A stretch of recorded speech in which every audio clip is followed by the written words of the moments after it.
All right, welcome back to the channel. We are playing in this league 16.06, Red-Green Ponza Oath. This is a deck that has not changed at all, practically, since its inception in January of 2024. So January of last year, a year. A deck that originated in monogreen form by TV Tyrant, simultaneously developed by Budisheim, Billy, and F. Palush, who at basically on the same weekend all locked in on splashing red, adding Pyroclasm. Don't add Stone Rain. Pyroclasm is good though. Pyroclasm in the sideboard, Pyroblast in the sideboard meant that the monogreen deck, which could struggle against elves and goblins can basically fight through an Oath of Druids that just puts in big Terravores into play. They can't fight through Pyroclasm. So you Oath out a Terravore and you Pyroclasm them. Pyroclasm also just like kind of a good card. But very one-dimensional deck. We have 18 mana sources. Sorry, not 18 mana sources. 28 mana sources. Make that 32 mana sources. 8 negative mana sources. Sorry, make that make that 12 negative mana sources. A way to smooth out our draws and kind of like, whatever, work it out. And, Terravores and ways to put Terravore on the battlefield. Originally, the monogreen version on the top end had some number of Smokestack. This deck wins in effectively only one way, and that is to stop your opponent from casting the cards in their hand. This deck loses in only one way, which is your opponent being able to cast the cards in their hand. So this used to be a Naturalize, and the idea was just like you sort of 1-for-1 them, and then they would eventually stop drawing lands. Most decks run somewhere between 21 and 25 lands. The majority of the decks probably fall into that band in this format. And you can you run 12 here plus the Wasteland and Port is 8, so you run 20 negative lands. So you run as many negative lands as your opponent runs positive lands, almost. So normally you stop them. However, some opponents, your replenish opponents perhaps, maybe your black-white control opponents, and effectively your standstill opponents, but you're not too scared of your standstill opponents because they can never cast the card standstill. You have better utility lands than them. Are playing like 28 mana sources. Your Terrageddon opponents are playing 28, 32, 30 ways to get lands into play. And because of that, you need a way to sort of stop them permanently. So you can permanently trade any permanent in your deck for a land using Smokestack at the top end.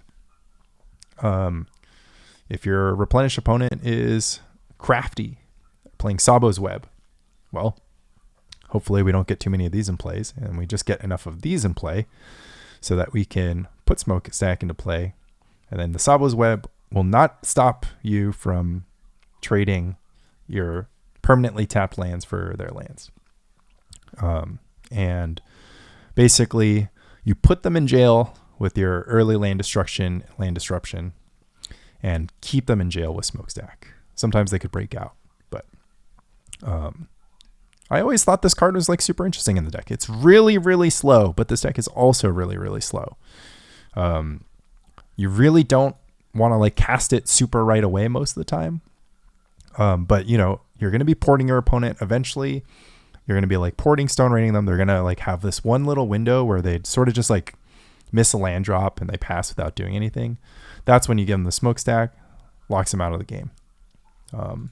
So I think this is an interesting card to test because it doesn't make like, it's not like a powerful card, but it helps this deck do something that it could not do before, which is scale past the point of the 1-for-1 interaction that it draws. So Smokestack here is basically behaving as a disrupting scepter, in a sense. Also, not a powerful card, but you take what you can get. You also get a lot of value, right? You get your value out of your sphere of resistance, slow them down, slow them down, and then you can trade your sphere of resistance for their final land. That's pretty good. Cash in all your library draws and sacrifice your library. That's pretty good. But yeah, the rest of the time, whatever. We had a trim Mox Diamond. We have Smokestack in our deck. Smokestack and Mox Diamond are not a pair. And also, I just don't like this card here, even though we have all these 2-drops. And you're like, ooh, I want to play 2-drops on turn 1. I don't know. I'll play my 2-drops on turn 2. They're pretty good. Most of the time, they're just as good. Sometimes you really want to turn 1 Oath against Dreadnought or turn 1 Super Resistance against Dreadnought. I don't begrudge you for that, but we're looking at the long game. Smokestack is actually weirdly exciting against Dreadnought, so these go down in value against Daze Gush. But this always has value. In fact, it's great against Gush. Opponent's going to gush themselves behind on Smokestack, and then you can punish them. So it's a good way to, between Sphere of Resistance and Rishadan Port, you can kind of keep your opponent off of the 4 mana they need to tide you, and then you can Smokestack them up. Also, a lot of Dreadnought players are having a crisis of conscience. They don't know if they should be playing Parallax Tide in their sideboard, and so we are going to punish that. Sure, we can have our creatures dominated, our main lands dominated, and sure, that basically is a 2-for-1 given the structure of our deck. But we have 4 Pyroblast and a Dream. I also added Hidden Gibbons to the sideboard. I stopped playing Call the Herd. Call the Herd, interesting card, not bad, decent against goblins, decent when your Oath of Druids gets blown up and you need some battlefield presence. But Gibbons just pretty decent. Your opponent's going to board and Naturalize sometimes. Gibbons to protect your Oath of Druids from Naturalize is not the worst thing I've ever heard. It's not the best thing I've ever heard. Naturalize in the sideboard. I don't even know why we have this card. We have nothing to Naturalize. Ensnaring Bridge doesn't beat us. Humility doesn't beat us. Dreadnought obviously beats us. So, whatever. I guess we have it for Dreadnought. Survival of the Fittest beats us. But, I just hate running narrow answers, right? Everyone has lands, but it's so hard to, naturalize something that matters in enough time. It is really good to naturalize your opposing Mox Diamonds, though. If your opponent is playing Mox Diamonds in their deck, it's foolish to allow themselves to get 2-for-1 by Naturalize on a Mox Diamond. So that is pretty tasty. That's pretty sweet. But yeah, the solid deck, I'm going to lend it to a friend of mine for LobsterCon. So I figured I would figure the list out and get some reps in so I could see where its place is in the metagame and see if it's, maybe the answer to our prayers. Yeah, see how it goes. All right, battling some Ponza Oath. Yeah. Works for me. Start off with a Wild Growth. Opponent goes to cleanup. They're playing Reanimator. Opponent scoops, revealing no information. Opponent leaves. I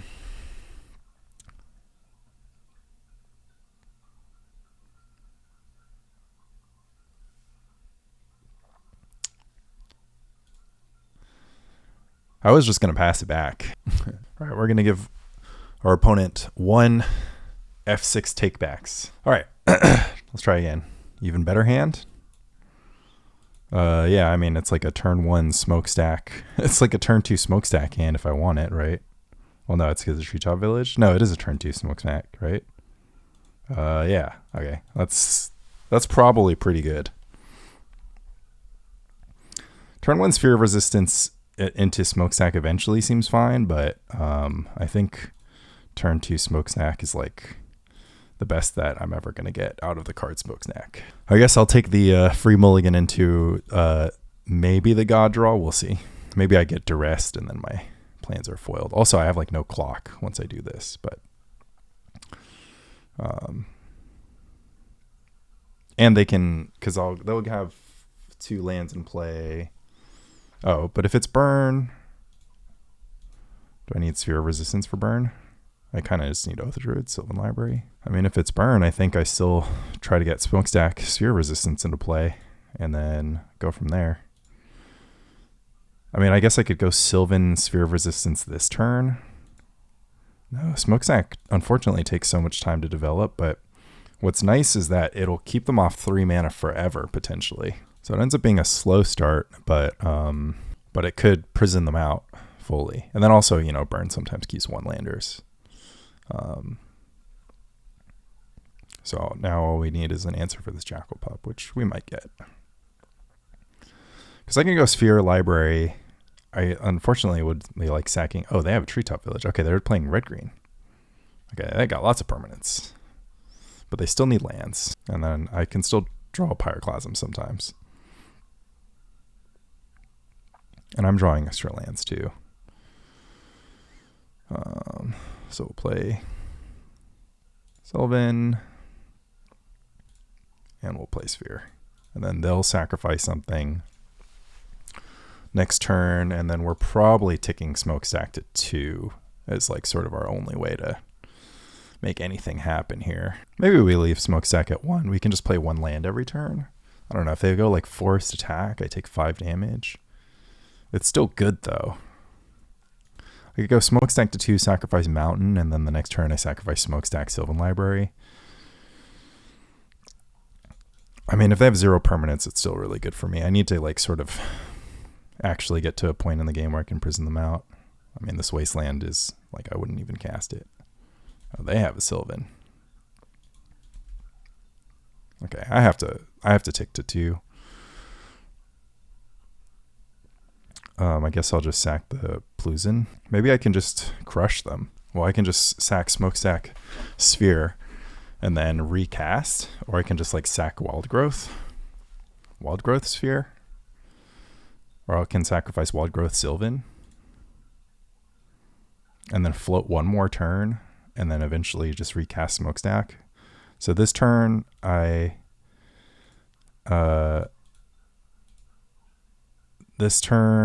so next turn I sack Wildgrowth Sphere Resistance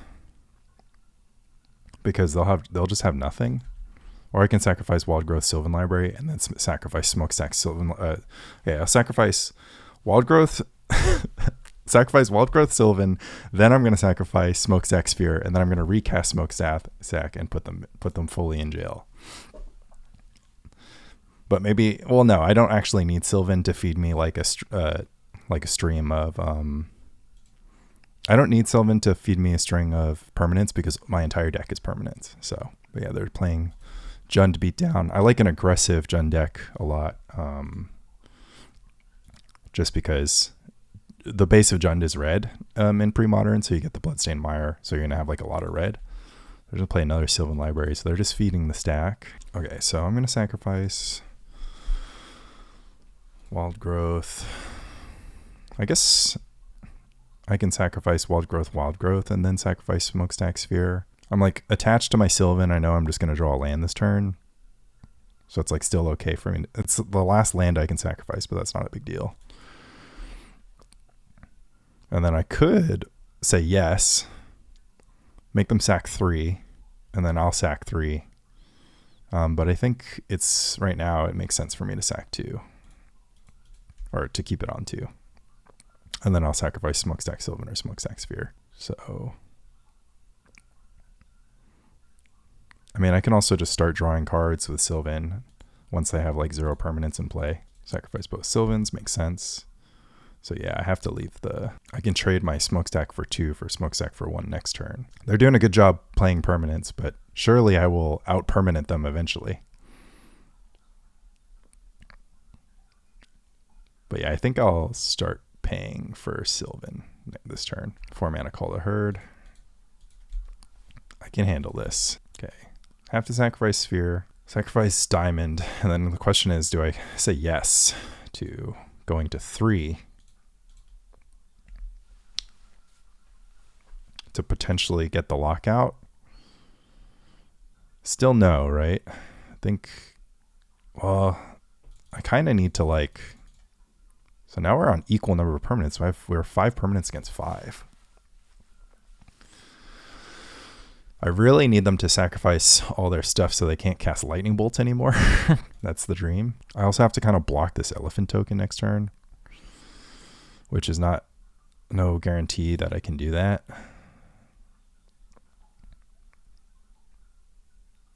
Okay, I'm going to dig one for my Sylvan just so I can put 2 permanents into play in a turn. Or I can just Thermokarst, which kind of does the same thing. What if I go Thermokarst?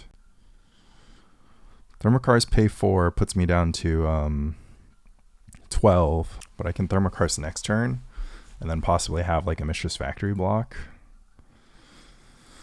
But I could be taking, like, Thermokarst stops the Treetop Village attack, which I think is pretty good. Let's try it. I mean, they can just go Bolt, Fireblast. They can't Bolt, Fireblast with this on the stack, but they can just go Bolt, attack. Oh, they're going to sacrifice the elephant. Okay. Wasteland. Quarian Dryad. Jackal Pup. Man, I can't deal with this right now. Okay. So the Smokestack on top of our library is a real problem, and so are the creatures in play. But I think I'm just going to reset this game, because that's all that I can hope to do. Yeah, that's the play right now. Hopefully I find a fetch land. I didn't find a fetch land. So I have to like play this Treetop Village because they could wasteland me. They choose not to wasteland me. They have Sylvan. Okay, I have to stack them off. Everything's going to be gone eventually, right? So, but I still need the fetch land to shuffle away that Smokestack. Fetch land? Jesus. All right. Well, whatever. Smokestack got value. I traded for more permanents than my deck could possibly do. And I, like, you know, would have helped if I had like Oath mana or anything, but it's it's not bad. It's just not good. Like, I'm at 8. Like, my opponent's eventually just going to draw mountains and stuff. Okay. Well, at least they're kind of in jail. Thermokarst is a good draw. Boy, am I happy these Wild Grows were not Mox Diamonds. I'm glad I made that change to the deck. But if this last Mox Diamond was... Well, the Mox Diamond made it possible for the turn 2 Smokestack, so I shouldn't be talking too much. Okay, our opponent will be in jail as soon as we get the 3rd land. Or the Terravore. That's all we need. Oop. Should I be worried about triple bolt? Oh, no. What have I done? Uh-oh. Okay, then I'm Thermokarsting. Yeah. Yep. This is bad. This is bad. Hopefully it's just creature instead of burn spell. Land, please. Man, this is literally my only out, is to stop them from having red and then hope their next red source is 2 cards down. Okay. You have one more turn. One more turn to draw that mountain that you desperately need. Holding my breath. Smokestack? Smokestack, question mark? Smokestack win at 1 life. Ooh, baby, that match was worth everything right there. That was the coolest match I've ever played with Road Green Oath.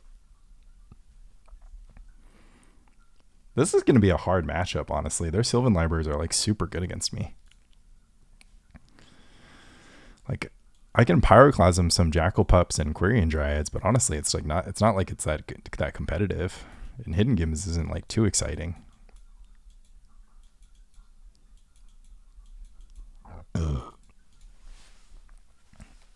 I have to play for the lock. Like, I don't have any other plan. I have to hope Oath of Druids sticks around and then play for the lock.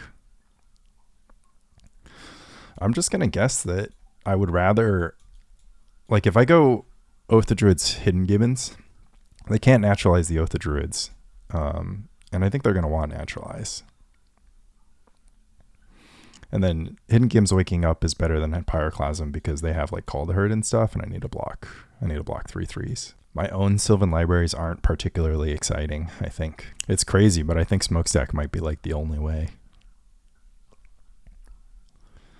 Like, it wasn't good. Like, don't get me wrong, it was not great that game, but it was like, if I didn't have it, I just would have lost. I just would have lost because I didn't draw Oath of Druids. I'm on the draw though, so it's like so bad on the draw. Also, I only had 2 in my deck and I managed to draw both. That was kind of nasty. Can't believe my stupid Wooded Foothills couldn't find a land anymore. That's the pits. Smokestack, the only plan. If Oath of Druids, then Smokestack. I stack off until they have 0 lands. I don't know, I'm just an Oath of Druid deck. But if they have 0 lands, they're less likely to be able to naturalize the Oath of Druids. Then I just have Oath of Druids for the entire game. I mean, it's a better plan than ever paying life for Sylvan Library, which I just am allergic to. If they had Muscle Sliver, Spine Sliver instead of Quirion Dryad, my Pyroclasms would be a lot better. So note about that, green red beatdown players. So interesting stuff where a Mox Diamond start is maybe better with this hand, but I think a Wild Growth start is still pretty good here. Obviously maybe I just am supposed to mulligan to Oath, but it seems a little greedy when I have the tools for doing some suppression work, and then I have to just like hope they don't have Price of Progress. Might be too slow against double 1-drop. Okay. Strategically going to Winter's Grass the Mountain because Quirion Dryad triggers off not green spells. But yeah, taking some damage here. Not ideal. Getting beat down. In need of Oath of Druids sooner rather than later. Guess Pyroclasm's good against this start. Like, Quirion Dryad, this isn't like a blue deck that can just like make Quirion Dryad a 3/3 right away. So maybe I should just be playing Pyroclasm. And Pyroclasm has to shore up my Smokestack anyways, if I care about Smokestack. Maybe I'll play a mix of Pyroclasm and Hidden Gibbons. I didn't draw Hidden Gibbons. I mean, Hidden Gibbons is interesting. They want to cast instants because they have Quirion Dryad in their deck. Oh, they go for a Naturalize on that, huh? Okay, Oath of Druids is a happy draw after my stuff gets naturalized. The question is, how many non-basic lands do I want to put on the battlefield? I think I can not put the Treetop Village in, and that'd be like a good thing. Maybe that Naturalize was extra, and that's why they cast it. Yeah. Okay, I'll take 3. But I can still jail them out, I think. I have all my basics. I think this turn I'm going to go with Sphere Resistance Port. Take 3, and then next turn I'll have, because they're missing their second red source, I want to be able to animate the factory feature, so I'll take 3 more damage, but then now my factory can animate without being fear of getting blown up. But I do need to advance. Winter's Grasp. Okay. Guess I'm playing Treetop Village and just dying to Price of Progress. These are things that we have to deal with sometimes. And then yeah, Hidden Gibbons, if I draw it, is going to be really bad. So maybe I should just play Pyroclasm. All the Pyroclasms, all of the Smokestacks, huh? Terravore is pretty good. Maybe I should have made it a 5/5. I don't think so. I think I can turn this game around pretty quickly now that I have a Terravore in play. And I can like win the race. And keep them off Price of Progress mana is the most important thing, actually. Because if I go Stone Rain, tap out, or if I draw like Wasteland or something, I can beat a Price of Progress. They might lob a bolt at me. But this is... I signed up for this. Oh, Mog Fanatic. That's even scarier, honestly. Makes me have to play nominal defense for a little bit longer. Which, Winter's Grasp... The Mountain, because obviously we can draw Wasteland. We have 5/5 Terravore. And now, if they attack with everything, they can get 3 damage in. Well, they can get 4 damage in. So I'm actually just dead to bolt here, which means I have to not port for 1 turn, so that I don't die to bolt. Okay, that's the plan. I'm also low on time. Not a huge fan of that. I said this deck doesn't have many decisions, and I was wrong. Make my Terravore a little larger. So now I have to draw the second Terravore if I ever want to win this game. Well, now I get to see if they have Price of Progress in their deck. They probably do. Well, they have Mog Fanatic. Well, now I can leave up multiple attackers and blockers and port red mana. So I have 2 blockers. I go block, block, take 4. It's not enough, right? I mean, they're just going to be drawing closer and closer to burn spells, which is the problem. But I'll have 3 blocks if I draw 1 more land. Okay, now porting just does nothing. Oh my god. Okay. I guess if I draw Wasteland, porting is still good. There's the Hidden Gibbons. I mean, it does change the dynamic a little bit, but not a lot of it. I have 3 animations, but I'll take 4 if I do that, so I'm still chilling. And then also I'm like mad that this isn't Pyroclasm, and it's okay. Lessons are learned. This is why we do it. Porting is getting me nothing here. Stopping them from casting Call the Herd, I guess. Maybe that's relevant. Second query in. This could have been Pyroclasm. They also have like 3 damage on the battlefield, uncounterable, so I need to make a move. That's how you start. I think they should be able to see the line if they have the bolts. They just don't have the bolts, I guess. I might just be dead on board. Animate, take 3. No, I'm not dead on board. I'm dead to anything, including a Mog Fanatic. I'm dead to any burn spell. That's not a burn spell. Maybe I should have kept the port. No, I can't port this turn anyways. At least I gotta go to blocks. We'll block here, and we'll block here. I mean, I guess if I'm dead to any red spell, should I just like not be worried about conserving my Terravore? Oh, I guess the Mog Fanatic will take down the Terravore, so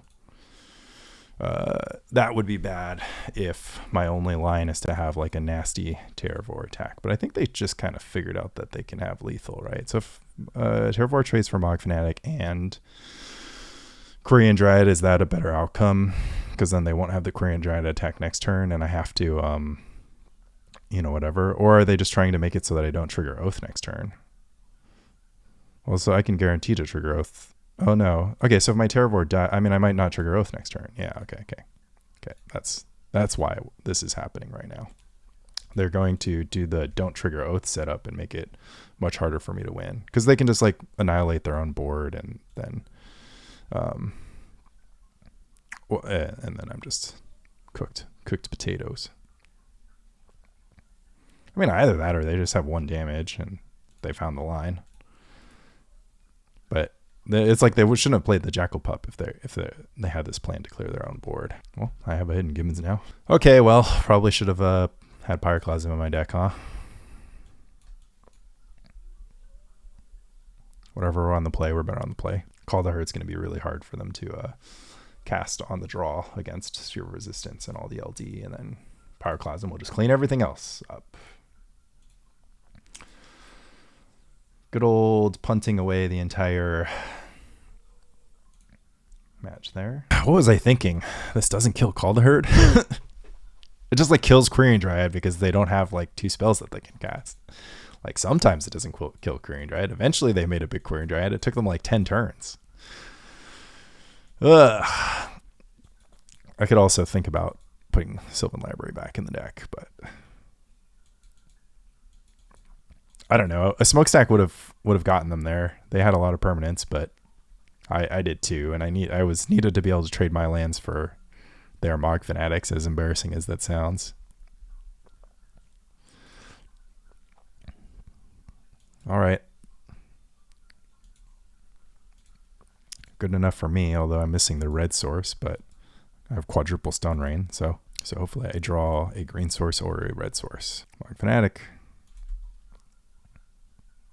Treetop Village is a green source.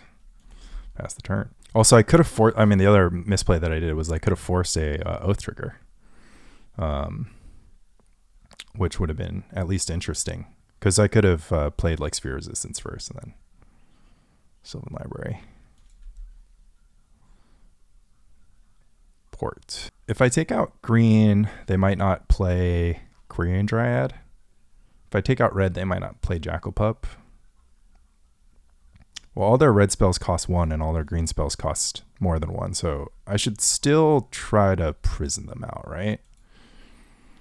Also, I just need to kill red sources in general because creatures bother me less than burn, at least from this spot. Maybe I needed some Hidden Gibbons. Maybe I didn't.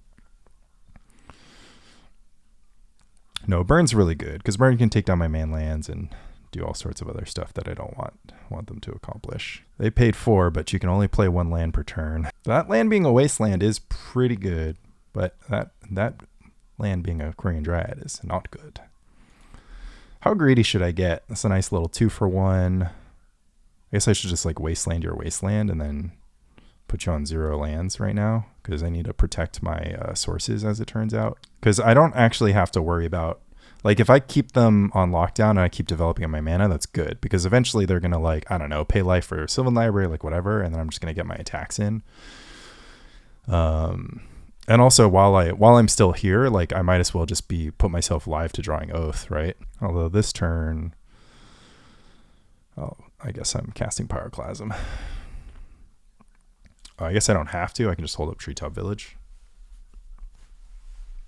No, I'll cast Pyroclasm. Like, I think holding up Treetop there was, like, fine. Oh, they're just going to go for the Bolt Face. Oh, they're just going to go for the Let Me Port You? Seems, like, really good for me. Because now I have Stone Rain Port. I mean, the Sylvan Library is helping them draw lands for the rest of the game, but they can't really pay too much life into it, I think. I mean, maybe that turn I could. No, I don't want to get my Treetop Village bolted. It's like so bad if that happens. Mountain Pup, Mountain Lava Man. Lava Man's pretty good. Crypt doesn't matter. You're gonna crypt yourself. My Terravores are still big. Speaking of which, I wouldn't mind drawing one of those right now. It's been a while since I drew Terravore. All right, I'm technically getting clocked, and I can't. I mean, I've got the next 2 red sources on lock. I'm not at too low a life total. And if I keep drawing lands, I can start getting my Treetop Village attacks in. The Crypt is kind of. I'm really happy to see the Crypt because, like, I don't have lands in my graveyard. You have lands in your graveyard. Like, oh, there's a Treetop Village. That doesn't matter. That gets ported for all eternity. There's the Oath. Really excellent timing on the Oath, I believe. I'm going to Thermokarst. I want to trigger the Oath. So I don't want my opponent to have the red mana necessary to... I don't want to have my opponents have the red mana necessary to off their own Grim Lavamancer. 1, 2, 3, 4, 5, 6, 5. 1, 2, 3, 4. I've cast 4 Stone Rains in a Wasteland.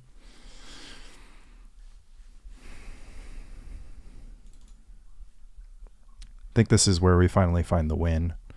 So we gotta go with the Druids. Unless, of course, they play a red source. Oh, I mean, I guess I have to keep them off Naturalize, so I still have to keep Stone Raining. Oh my god. They're just drawing red sources, huh? Green source, please. Wasteland. Guess Wasteland's fine. Should I use this Wasteland? I don't think so. Because I am waiting for them to draw Karplusan Forest. Like Karplusan Forest is another card that I'm like, I have to deal with here. But I might, I shouldn't have even shown them the Wasteland. But soon I maybe have to just play the Oath of Druids to force them to kill their own Lavamancer, because this is getting ridiculous. Does that change anything? This sucks because I don't want to wild growth anything. Oh my god. This is getting problematic. I should have just killed the Lava Man with my Oath of Druids, because I get it. They're gonna deal 4 damage to me if they want, and then I have to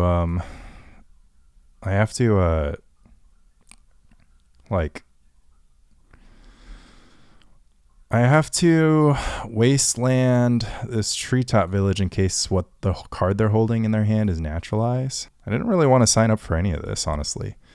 But maybe, just maybe, they have no more lands. They're like, Sylvan has just been cooking.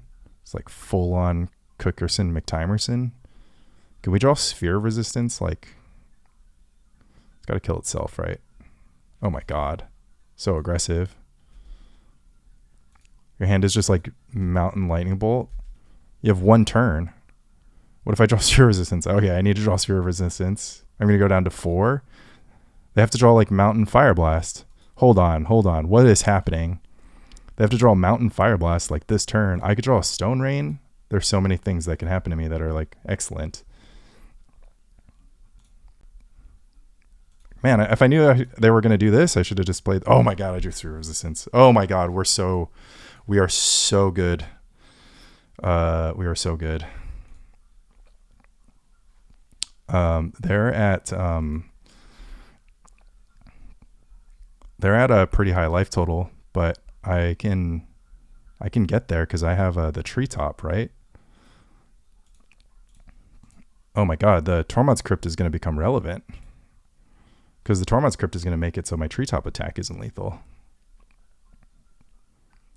Can they possibly pull it off? No, because they can't cast the spell and Grim Lavamancer at the same time. What if they had like Ball Lightning in their deck and then just Grim Lavamancer itself, and then they can 0/0 the because they have Grim. I wasn't paying any attention. They have Grim Lavamancer, so they can 0/0 their own guy. I should have been attacking much sooner. Oops. Looks like Terravore is going to be pretty small, huh? Whoops. Yeah, boy. All right, well, we just have to draw an answer for this Grim Lavamancer pretty soon. Oh my god, I was giving them so much crap for having Tormod's Crypt. I wasn't paying attention. I should have played this Oath of Druids like 10 turns ago. What was I trying to do? Just like get the free trigger? It's like, of course they're not going to kill their own Grim Lavamancer. Grim Lavamancer is keeping my Terravore from being big. Oh boy.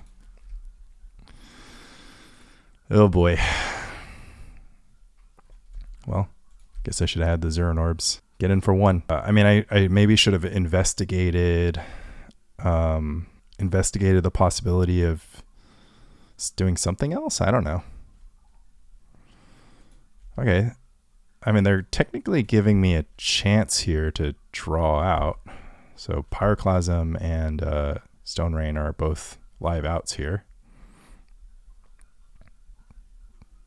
Otherwise, I'm super dead. I wish there was a flashback card that gained life. Man, I punted the entire match. Like, I didn't do stuff that was like good at all. My mistake. Yeah. GG's. Well fought. I mean, I got Grim Lavamancer like from 14 to 0. Nobody to blame but myself there. All right, jumping straight into another one. Come on, hand. Come on, deck. All right, good job, deck. All right, do I want to keep all my disruption? I don't have to. Let's go to Gatherling and register for the league so that my opponent can report. All right, we're keeping this, and yeah, we're going to ditch the extra mana here because we're going to go for the fast Terravore line, sort of. Right, hope it's not Daze. Actually, we're just going to play Sphere of Resistance because that's important. That's important to get onto the battlefield. Oath of Druids is also really good too. Sphere Resistance and then Oath of Druids is also just going to do the trick. And we want to draw land, so we're not going to thin. They can cast Daze or Stifle, but never mind. Okay, they go for the Chain of Vapor. So the recast is going to have to happen. We have the Hidden Gibbons sideboard ready for our blue matchup here. My only red card is Pyroclasm in the sideboard, so there's no reason not to get a forest. Tank really hard on the Stifle here. And we'll just do this, because if they gush, they put themselves out of holding up a counter next turn, which they don't want to do. They can Daze, obviously. Yeah, so forced to counterspell. Notably, if they Dreadnought combo with the goods, I'm in trouble.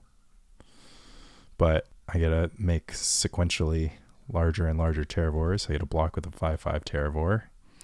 And then I even have the choice to Wasteland my own Mishra's factory to make my Terravores large enough. So I'm going to do that.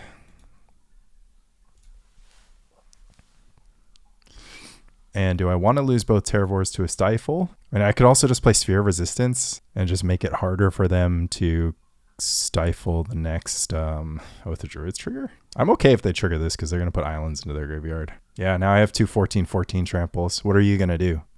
What are you going to do? I have two 14/14 tramples against your 12/12s.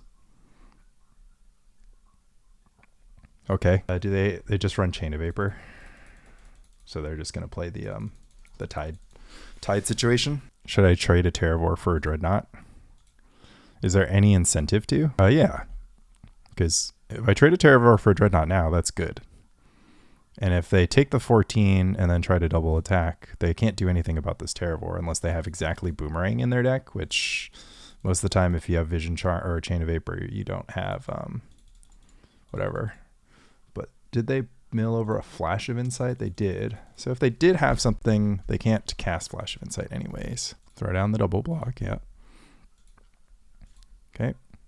I'll assign the damage.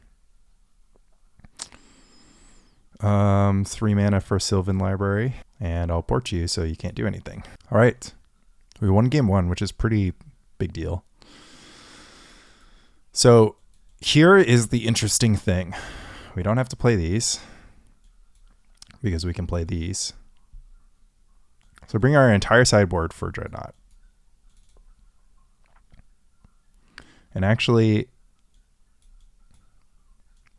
what we could do is just not play a lot of Terravores because they don't actually put lands into their graveyard. So that is, all the lands have to come and enter at my own graveyard. So that's kind of like the deal. It'd be funny if their plan was like letting my Oath trigger as much as possible and then brain freezing me. But yeah, no, this should work. I think this should work. I hope this works. I mean, I guess there's some anti-synergy between Hidden Gibbons and Oath of Druids where like they can like trigger the Hidden Gibbons, use my Oath to put a Dreadnought into play, and then Dreadnought attack for 8, stifle the Oath. I mean, it seems unlikely that they'd be able to pull that off, but stranger things have happened.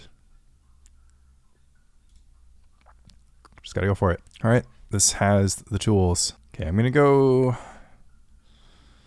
for... So Mox has to resolve is the first hurdle. Mox resolved. Right, push Wasteland, play Port, and cast Sylvan Library. Catches the annul. Not a problem. Not a problem. Okay. Now we're going to play Oath of Druids. AK. AKs normally mean no tide, but we'll see how that shakes out. Sad that we pitched the Wasteland, but these are things that are going to happen. Nice. Goldfish memory. I do this sometimes too. It's actually like an angle in paper, right? Because if your opponent's not keeping track. Oh, I have my own Mishra's Factory. I think I'm going to go get a mountain. And then I'm actually going to pass, right? Because I don't have protection for a tide this turn. So I kind of have to like not die to that. I guess I could have held up the mountain because I would have gotten the attack in. Oops. No land drop is good, so then I can just attack and keep them off tide. I can also just cast a Terravore. Okay, that just means I'll just tap blue mana next turn. Tap some blue mana next turn so I can like resolve Terravore. AK for 2 would be pretty good here. Okay, end step Gush against my port. I don't know about that one. That's not how... Okay. You don't want to cast Gush on end step. You don't want to cast Gush on end step if your plan has anything to do with beating the red-green Oath deck. That's for sure. Like, what can they do from this spot? Vision Charm, mill me. All right. It's a bold strategy, Cotton. Yeah, I can just beat down from here because even if they combo, I have like so much going for me. I mean, I don't even have to activate Oath of Druids if they're going to try to brain freeze me. Just going to hit for 5. I mean, I guess I should have snuck in Terravore that turn. Because it would have like been a monster, then I would just like Naturalize Pyroblast the whatever, and then get my attack in and get racing. I don't know. I just play Terravore this turn. Okay, never mind. I'm going to concern myself with porting them then. Should I trade with the Mishra's Factory? Seems okay. I get to like guarantee resolving Sphere of Resistance. And then I still get to attack with the Mishra's Factory. All right, Treetop Village getting in. 3 mana for Flash of Insight for 1. Dominate. Well, I have to Pyroblast that. Dominate's pretty good. All right, guess we're casting Sphere of Resistance. I think we're going to go port, and then play the 3/3 Terravore. Maybe it's like a little risky. Do I want to play into another Dominate?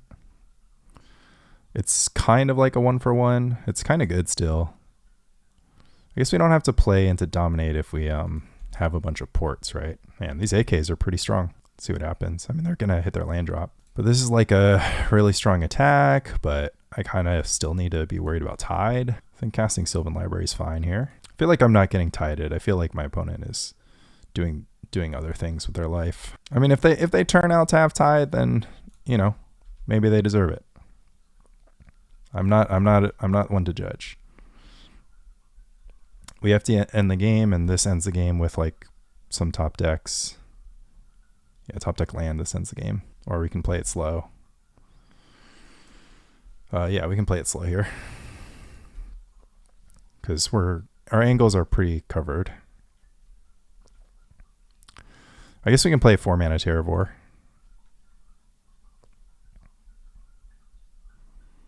We should have done that pre-combat though, but it's fine. 5 mana for the foil. Okay. Yeah, I could have gotten a free Mishra's Factory attack in. Pretty relevant. I mean, it's okay. I'm like not piloting this deck super well, and these are lessons that, you know, I'm sort of aware of, and so 5 mana tide would get me here, but instead it's not going to be. So now a Mishra's Factory is a win. Oh, no, I just win. No, I'm short, right? Because I need 2 mana. But I have 2 mana. They have 1 mana, so they can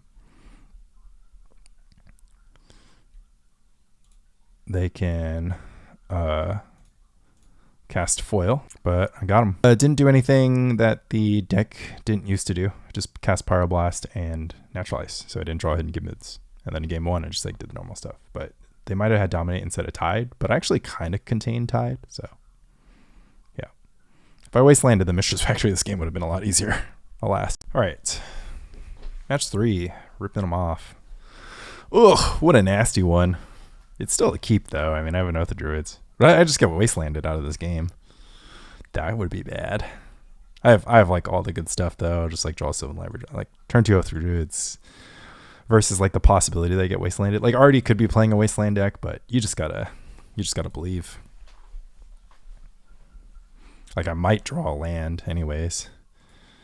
I might draw 2 lands in a row. Okay, that's the first piece of good news.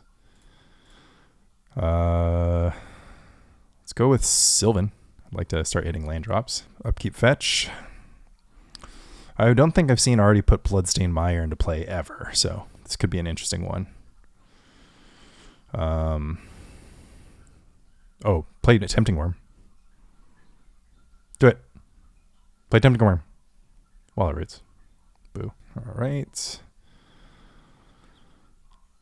I like having the second Oath of Druids as insurance.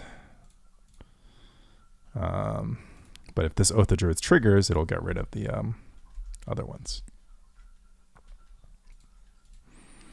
It'd be funny if I've already played Tempting Worm. All right, so this is Jund. It's probably Jund Survival or like a Jund Survival combo. Could be a combo involved. That's a Graveborn Muse. Yeah. Okay. Have a Terravore. Little 9/9 boy. Proud of my son. Are we just going to land destruction this turn? Feels like it. What's the most relevant color on the battlefield right now? I think it's black. I'm not sure. No, it's green. Green for survival of the fittest. Like if I could destroy all the black mana, it'd be nice, right? Because Terravore is never going to die. But right now, I'm not really in a worried about Terravore dying situation. I guess I could never stop him from having green though because of Wallet Roots. Interesting. I will block. I have a Smokestack in my hand, so if the plan B becomes removing creatures, then it can be a thing. Mox Diamond, ew. Get my attacks in, I think.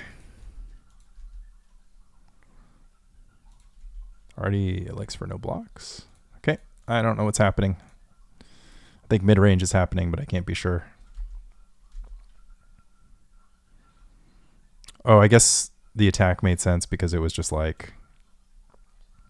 if I put a second Terravore into play, he's just dead. So I could have just let the attack go through. All right. I have a feeling Smokestack's not going to be good against this deck. This deck probably has permanence.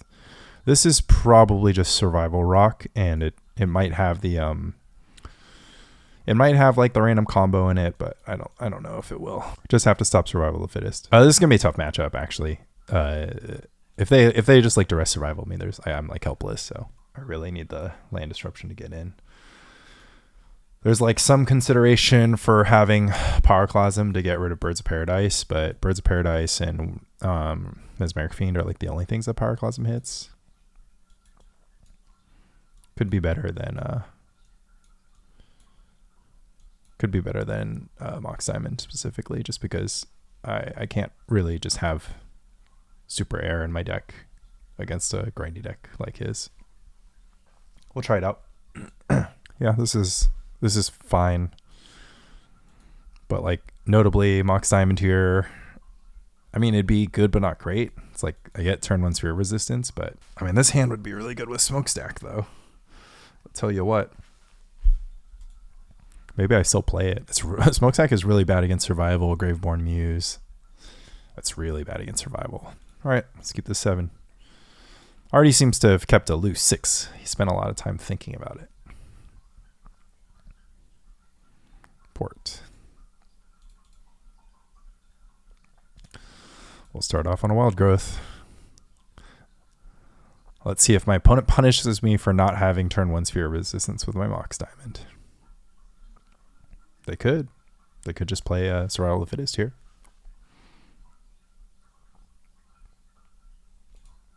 Don't know if I would have like fully stopped them, but sphere resistance is pretty important here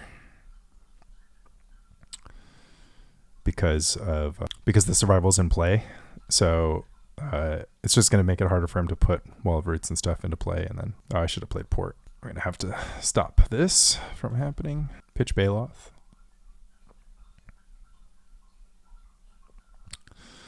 Probably get Wall of Roots.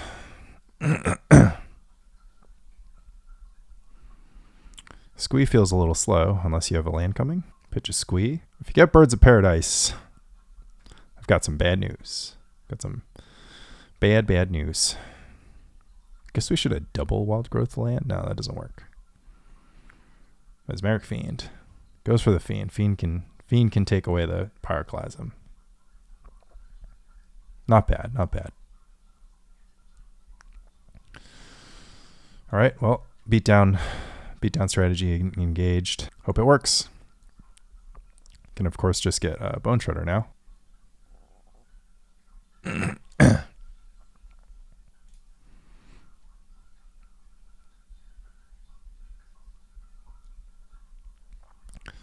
Yep, I'm in trouble. I guess I could have ported to stop the Bone Shredder from happening. Okay, but I could draw like Oath of Druids and then get things back on track. Return Squee.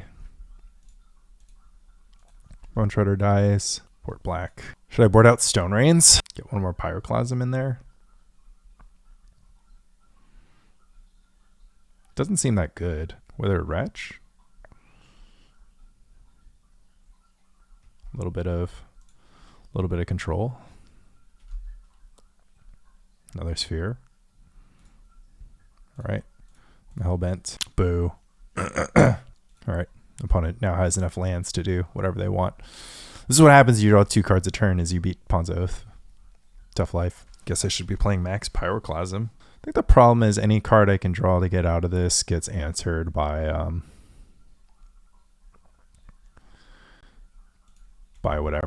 everything. I mean, I guess they're going to pitch Genesis, so I should have waited for them to pitch Genesis, and then done stuff. Tempting Worm, of course, the like marquee creature here. I don't have any graveyard control. The Bone Shredder kind of locks me out of the game. It costs a lot of mana for them to Bone Shredder in one turn, though. Tempting Worm will have haste. Baloth. All right. Or we did. We're just like did everything. Yeah. Okay. I think going for the lockout is ambitious, but he has so much inevitability that lockout might be the only way to win.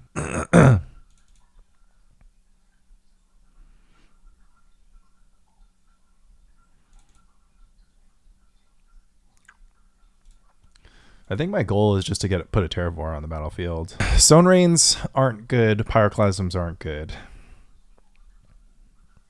I mean, Pyroclasms aren't exciting.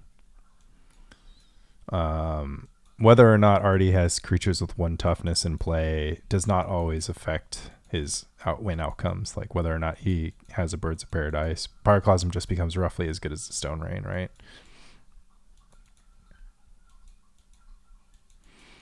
So do we want to try to like go Stone Rain's chain into Sphere of Resistance stuff? Do we have like Pyroclasm just for Deranged Hermit? Just make sure Artie never has Deranged Hermit mana. Do we try to turbo? Do we try to reverse turbo? Just board out some lands. All right, let's see what happens. Yep. Let's keep. It's like a little bit slow, but I'm not going to mulligan to Wild Growth, obviously. Force go.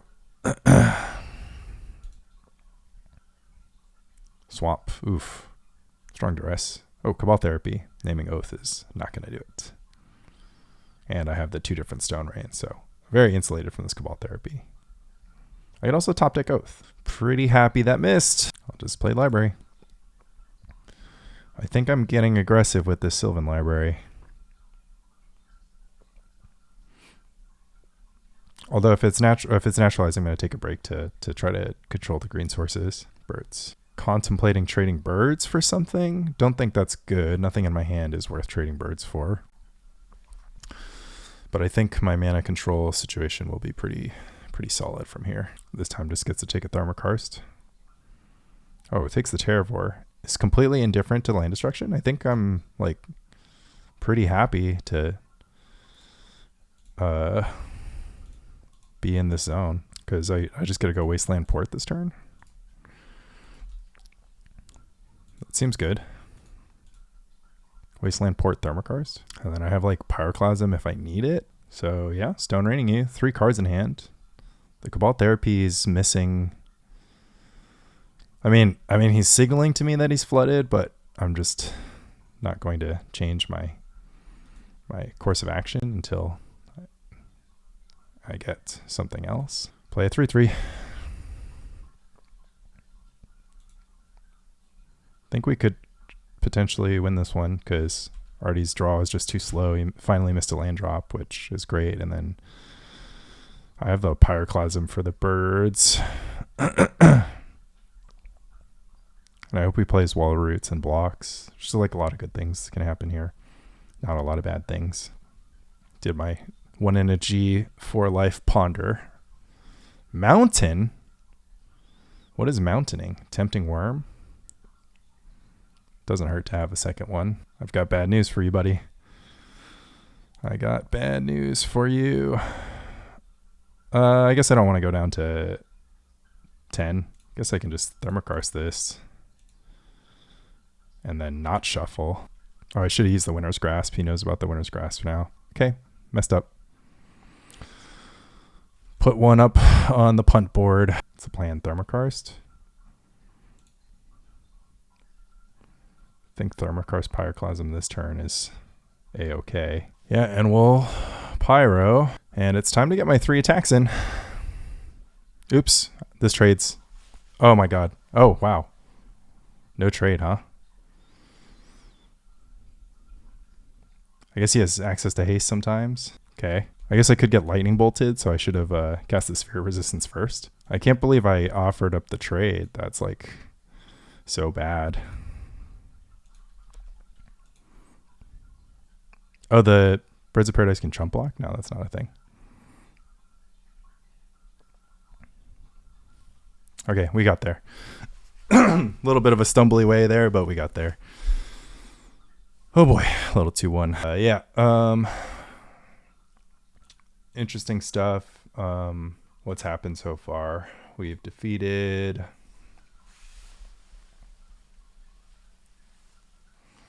BG survival, BGR survival with anger, angry survival, mid-range. And we've defeated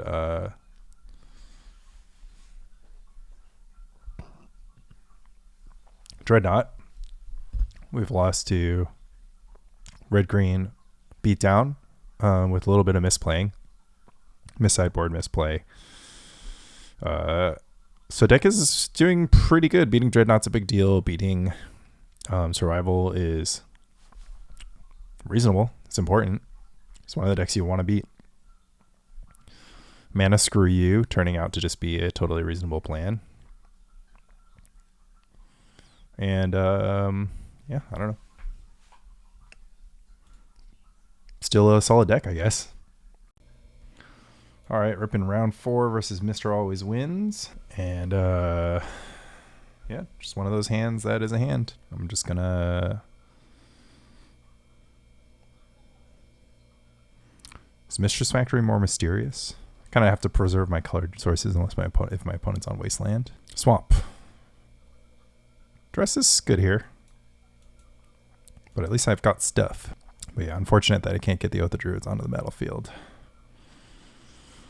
But hopefully Serve Resistance slows them down to the point that I can get cooking. Interesting. I think Sphere is still good. They could be playing like a Dark Ritual deck, in which case I just don't want exposure. Not a bad draw.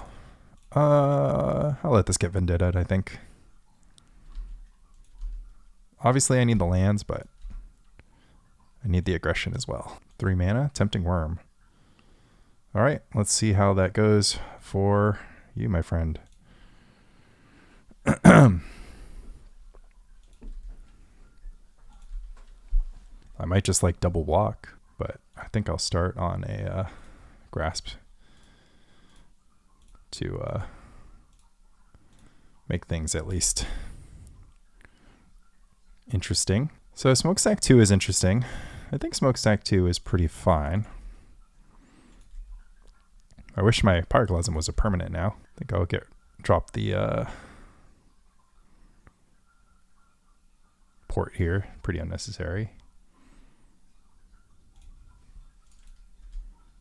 And yeah, I'll go to stack 2. And mountain is not unwelcome, so I have the double block available to put my opponent on 0 permanents. I can also see how things develop, but I think I can just not block. Yeah, I'll take 5. I no longer need this sphere of resistance. And maybe this redundant colored source. Don't see a reason not to attack. Should I attack for 3? Probably not. Probably don't have to get too frisky with my life total in a smokestack game. Dress is fine. Takes the cars somewhat predictably. Do I want this last Llanowar Wastes? Not that bad. Especially because I could just draw a Stone Rain or a Wasteland. Not a bad draw. So it looks like we're playing against a little... Oh, this is like a Pitless Rack deck here. Diabolic Edict is savage. Smother is also quite good. Okay. Yeah, Sphere of Resistance, huh? The other option is to just have a blocker. I think I need to stop his development in case he's mana screwed. Taking 2 is not my favorite, but you gotta do what you gotta do. Oh, goes for the full pass, huh? Alright. Is it another smother? We'll find out. I don't feel like stalemating here. Because I'm gonna like lose to Tempting Worm, so. And like if I attack, I have outs to draw Wasteland and other stuff, so just like clocking is... Okay, opponent is clicking a little bit wildly here. They're even reset. I mean, maybe their moto is lagging. That, of course, is pretty relevant. I could have attacked for 3, but I don't think that would have been a big enough swing. Now I kind of don't want to... I mean, I guess I can trade with the Mishra's Factory and then go back to even.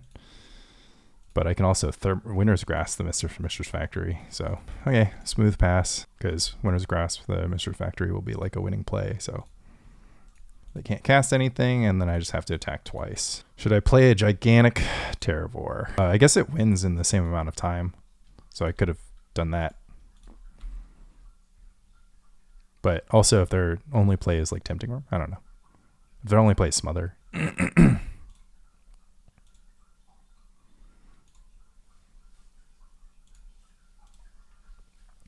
All right, I'm playing against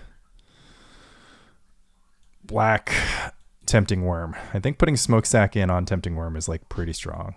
Do they have nonsense? I didn't see any 2/2s. Dress Tempting Worm, Mishra's Factory. It does normally mean Bottomless Pit, but my deck is so good against Bottomless Pit, it feels like. I guess Naturalize sometimes hits their Mishra's Factories, which is like good enough for me. I mean, it's black-green, it's going to be grindy.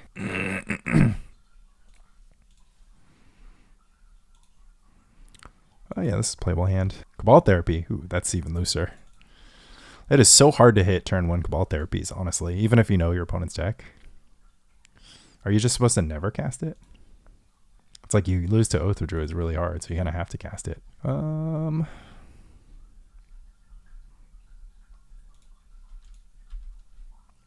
had to think about my land sequencing a little bit, but not too much.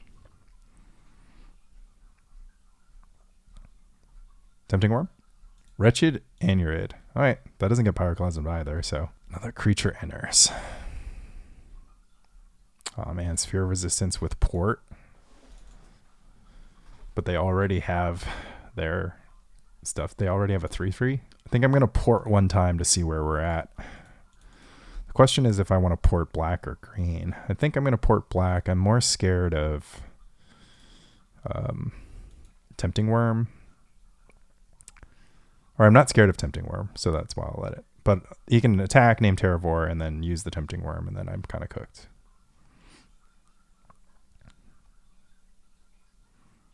Just cast it. Just cast it cold. Okay. No Sphere of Resistance, right? Because I actually want to cast the Thermokarst. But if I do... Yeah. Because I want to cast the Thermokarst and activate Wasteland in the same turn. Another Naturalize. These could have been Hidden Gibbons. Doesn't really matter. All right, we're going to waste now. And we're going to port black.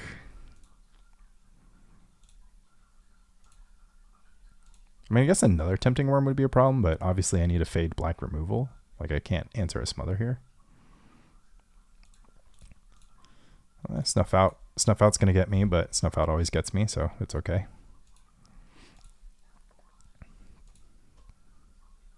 Vicious Factory. There's a something. Do I tap them out of black removal this turn? The answer is no, because I was fussing with my stops. Yeah, I'll take 3. Guess I should have tapped them out of something. Call the herd. Okay.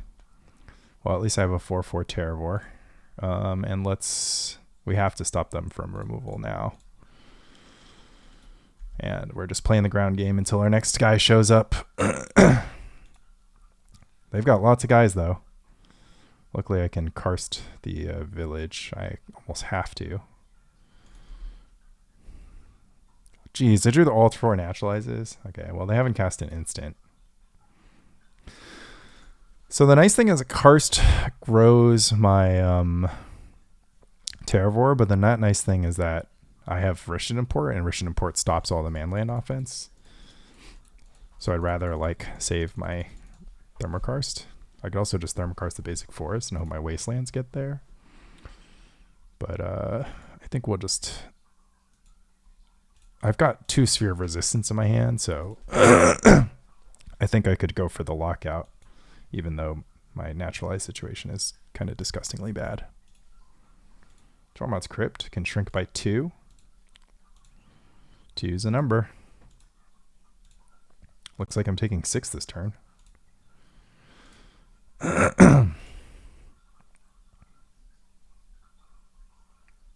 Do I lose if I take 6? Oh, I went for self. I just need a Wasteland. It's okay. Oh, I can't take 8 though. All right. This is my only option here. Yep. Even though I wish I had Naturalize up this turn. If I had poured up, that also would have been good, but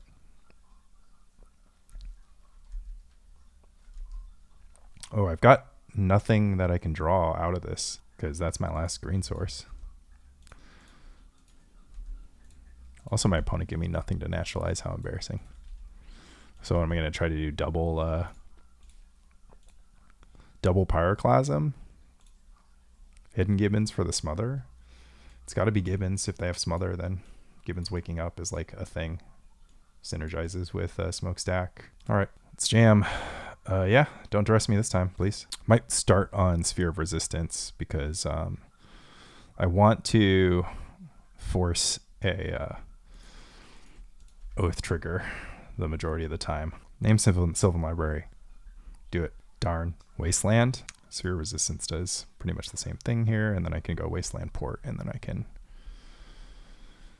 keep cooking. And I have no true other option here. Guess I'm going to waste the Treetop Village because my reports are going to be busy no matter what. I'll waste them off black. They're so far from the world where they activate Port and then, or activate Treetop Village, and when they do, I'm going to be porting it to death, so should be fine. Nice, they're in jail successfully, so now we just are looking for our next green source, or we can just have 4 ports. I'm going to value 2 damage here. Because what can they play for 1 mana that scares me? Nothing. Port you. Okay, they have something now. So now I have to go upgrade to double porting. Cabal Therapy for the Terravore is not bad. Had to beat Therapy, huh? Treetop Village. Not bad. How aggressive do I want to be? Now they're in Tempting Worm territory, so I gotta kind of stop them from having that card, unfortunately. The patience is patiencing. soon we'll be attacking and stopping them from having mana sources while we attack. So I'm going to go for 2 ports so I can activate Treetop and still port twice. Okay. Almost there. Almost there, guys. Nice. Sphere resistance is excellent. Does change the math like a little bit, but I don't think it matters. So cast this for 3. And then port twice. Jail, jail, jail. So this is like where you drawing Smokestack is also good. And they can't naturalize, which is also good. Okay, my opponent said GG's, but is also still playing. So did they regain hope?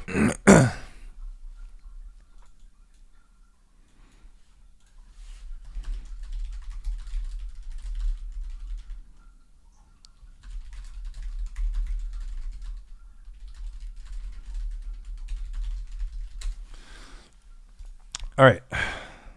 Opponent successfully placed in jail. And yeah, it just would have gotten pretty worse, bad to worse from there for there. Little 2-1.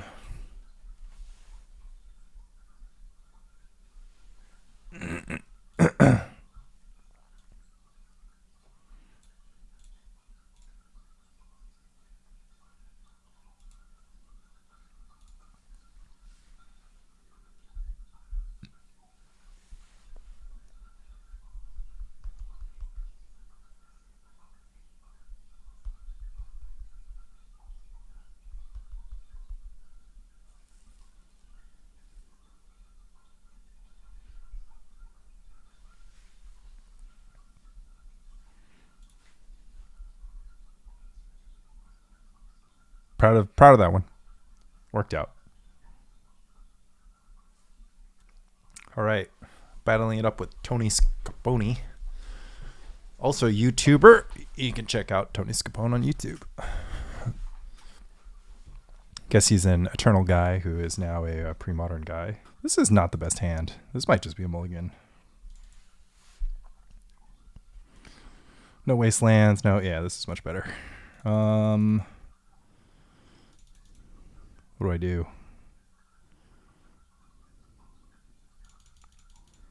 Guess the second Thermokarst is sus.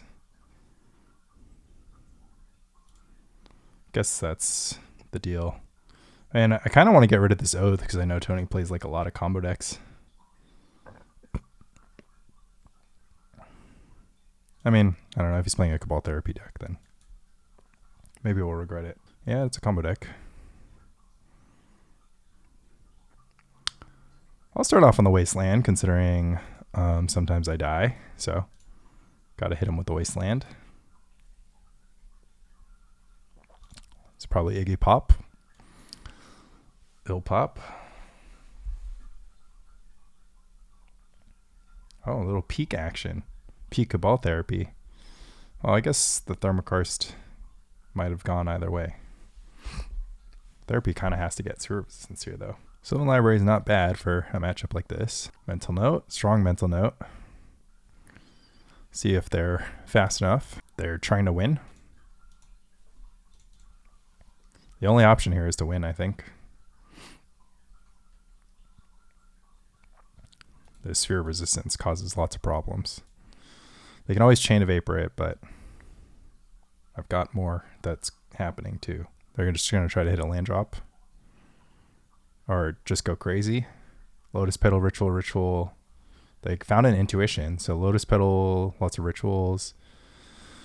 Or like Swamp Rituals, Ill-Gotten Gains type stuff is very good for them. Or just sculpting their hand. Do what I'm built to do. Cast Sphere of Resistance. I think I might have to cast Mental Note this turn, even though they're kind of... Or cast a Sylvan Library this turn, even though they're kind of scaring me. Unless I draw Wasteland. See my draw. If it's land, then I can go port into Thermo, so that's quite good. And no reason to port anything besides the island here. This could be the sphere resistance turn, or the another island. Another island's pretty good. They might be able to cook me. Do I have any other plays available? I don't think so. I think we just got to keep trucking. But they do have to draw the Chain of Vapor naturally. So they don't have it this turn. And then now they're on Gemstone Mines with 1 counter. Ooh, miss land drop. Pretty crucial moment there for me. But they could be just gearing up the Chain of Vapor. We'll see. Gonna rock the Sylvan. Try to get us out of this. It's pretty funny that you're always kind of fearing death against Iggy Pop, but this should be a tough matchup for them, and it's hard for them to like have the angle. But looks like we're in the clear almost of the 5/5 Terravore. Obviously, more Stone Rains are welcome. I guess I can get Hunting Pact if they have enough Lion's Eye Diamonds. But yeah, this is pretty punishing. We're grasping. Anyways, I started grasping. A Wasteland would be quite welcome here. Obviously, another Sphere pretty much wins the game. Forest, Thermokarst something. Pass, port U. Stops them from even having a Chain of Vapor line, which is pretty good. Cast the Lotus Petal, makes sense. Thought I shuffled that away. Waste the Lotus Petal / Gemstone Mine. Play the Terravore. Port the island. New Gemstone Mine. Lotus Petal. Okay, they're building up. This is the turn I need to draw that second Sphere of Resistance. I kind of screwed up by not going 1 deeper. Yep. I should have went 1 deeper. Can't deal any more damage than this here. Guess I'll port the mine since they have all the sources they need. So yeah, they can go Chain of Vapor on their upkeep. Did we get there? We lose to Bolt. Like, I honestly don't even think this is like a great matchup because of, as you can see here, like I've got good tools, but like it's really hard when they can kind of get into this place, which is a good place to be. But do they have enough? I think they're just trying, but they have to like go LED, whatever. Hunting Pack is like completely out of the question, I think. Let's see. Dark Ritual, Mental Note, Lion's Eye Diamond. Going for the complete YOLO that they just like draw exactly something crazy. The Brain Freeze. Brain Freeze is not enough. They don't have enough black mana. Okay. All right. So Stack is fine. Gibbons is okay. Pyroblast is fine. These are definitely going out. Hard to imagine that Gibbons is better than Naturalize, though. Like, it just stops them from, I mean, if they cast Random Intuition, Mental Note, but most of the time they can set up for their combo turn. I mean, they did have a lot of Cantropy instants, so maybe it's better than whatever. Kind of a weird one, but I do have to just go for the jail line. I'm trying to figure out stuff for my wife. Ooh, this hand is not good enough, right? Pour it on 2, start Thermokarsting. Gotta try harder than that. This is better. Guess we want all of this, but I will try to... Now, I have to try to be faster than this Smokestack allows. Yeah, on the mulligan, I can't really keep a Smokestack.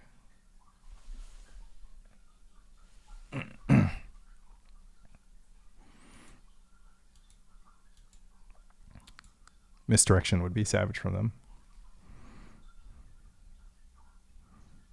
Hidden Gibbons would have been savage from me, almost. I'll play Hidden Gibbons if I draw it. Thinking about playing out their artifacts. Port's not bad. Yeah, I'm going to start porting them, I think. Gemstone Mine. Gemstone Mine, nothing. Wooded Foothills. Winter's Grasp. It's all you. This is my plan. Hope that you didn't put enough lands in your deck. Interesting. I think it's probably better to cast Sphere of Resistance and then just port so they can't do anything. Ooh, Flooded Strand, so extra fetch action, huh? Going for the Lotus Petal, makes sense. Taking a turn off here for the Treetop Village Thermokarst situation. I do have that, but I do have this, which is nutty. Will they have enough mana for Hurkyl's Recall? Yes, they will. So I have to keep porting them. Okay. Now I can't stop Hurkyl's Recall, but they do have to draw sort of one more land to make that happen.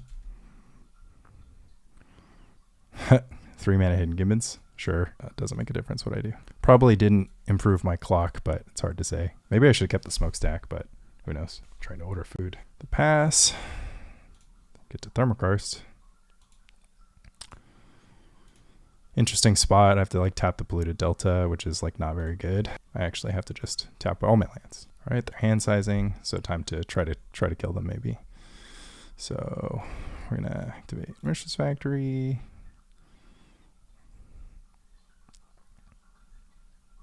And we're gonna activate Treetop Village. Play Mishra's Factory, and then we're gonna attack. And then we're going to port. I think we got this. They have no choice but to crack. Makes sense. They can Hurkyl's Recall. It'll cost them both their Lotus Petals. Could be hard. So they can't Hurkyl's Recall this turn. And then that means they won't be able to Hurkyl's Recall next turn. And that is quite good news for me. Attack for 5, and the next turn I can attack for 8. And fear nothing because they can't interact with lands. I go Ritual Hurkyl's Recall, which is something. I think it's all in time. Oh, they could Orms Chant me? No, they don't have enough mana. We found the line. Yeah, tough matchup for Iggy Pop against specifically Sphere of Resistance, but it's not uncrackable. You just need to stop the Sphere of Resistance sometimes. But it's going to be tough if they have Sphere of Resistance and plenty of Stone Rains. The Iggy Pop deck only runs a few lands, so.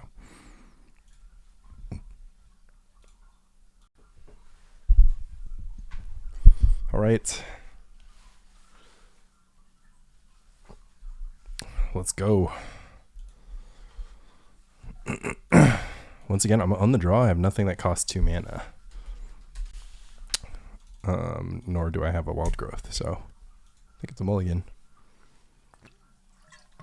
There's like no deck in the format that is going to get triple Stone Rained on turn 3 and can't recover, right? Like if I have a port, I would consider keeping this hand with the port. Okay. Dropping this Terravore, I guess. Kind of hope that I draw lands. But I'll draw lands. Always draw lands. It'd be annoying if I have to look for this Terravore again, but I just don't think I want in my opening hand. This is going to be like still spending the early game denying my opponent resources, so. Swamp. Oh, this is not a good matchup if I don't draw Oath. God, if they Wasteland me, I'm in trouble, but I have no play on turn 1 besides to put this Treetop into play tapped. This is one place where Call the Herd is much, much better than Gibbons. And also, Smokestack does not interact favorably with Sarcomancy. Oh my god. No, just, okay, let's just move on. Oh my god, why can't I ever be on the play? Okay, this is the one spot where I'm like, okay, not that I had like a Wild Growth in this hand, but Mox Diamond. I mean, if I had a Wild Growth in this hand, I would have enforced Wild Growth and I just would have been fine. Okay, we need the Oath. We need the Terravore.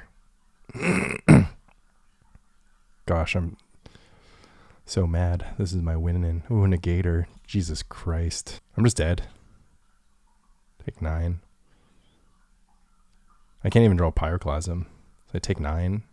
And then what happens? I draw... Yeah, I just die no matter what. Okay, my opponent doesn't know what I'm playing, so let's just at least use that to our advantage. Man, this shouldn't be a win in. I should have just won my first match and then not been worried. They'll have Dystopia sometimes, but do I want any... The freaking deck is all 1-drops. It's like I'd rather have Naturalize for Dystopia. Okay, so what's going to happen? I'm going to be able to Pyroclasm once. I mean, Dystopia costs 3 mana, so it's better to use Sphere of Resistance and Stone Rains to keep them from ever casting it. But if they have Dark Ritual, so they cast it, then I just think, Naturalize? Sphere of Resistance is good against Dark Ritual. Let's just do it like this. Just sitting here with a bunch of Naturalizes, because, I mean, this is just an Oath Pyroclasm game. I don't know. Sphere of Resistance is worse than Stone Rains, because it's actually going to slow me down more than it slows them down.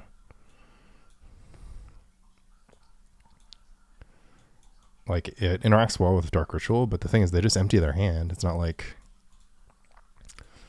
it's going to win me any games. Is there any consideration for Hidden Gibbons against Dark Ritual, Snuff Out type stuff? The thing is that everything's just so bad. It kind of just feels like a bad matchup unless I get Oath. So maybe I just try to have a hand that has Oath. This hand's not good against Duress. I have sort of 2 spells, 3 spells, and 4 lands. Do I get a mulligan one time to see if I get Oath of Druids? It's like I have a sideboard card in my opening hand. That's kind of like as good as it gets, right? Like if they go Ritual triple 1-drop, then at least I get a Pyroclasm. Maybe that's like good enough. This is like the worst 7 that I would consider keeping, I think. Pyroclasm is really good though. But yeah, I have like no Sylvan Library. I'm not even going to look at more cards. I mean, the only problem is my deck is so bad in this matchup. My only good card is Oath of Druids. And this hand's really bad against Swamp Duress. Maybe I should have kept Smokestack. There's just no way Smokestack is fast enough.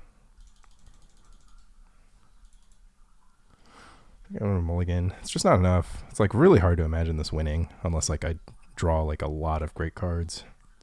Oh, that's better. I don't even think I bother with the Thermokarst here. Yeah. Who needs Thermokarst? Thermokarst. Creature, not duress. Creature, not duress.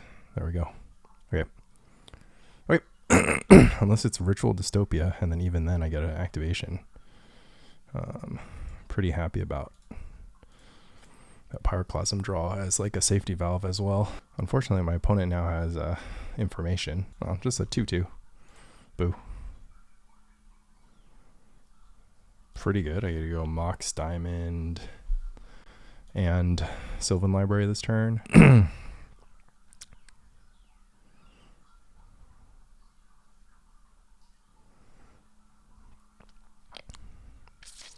I value the shuffle, I guess, pretty highly.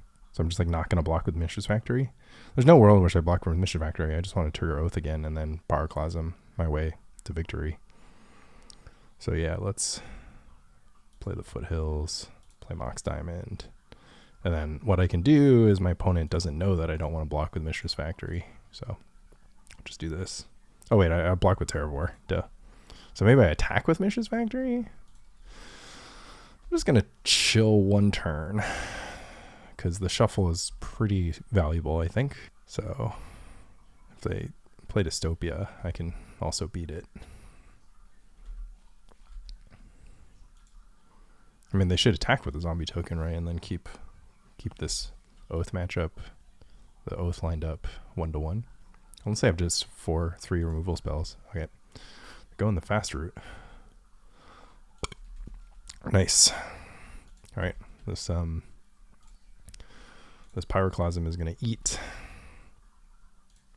Unless, of course, I just make a giant Terravore. I did not make a giant Terravore.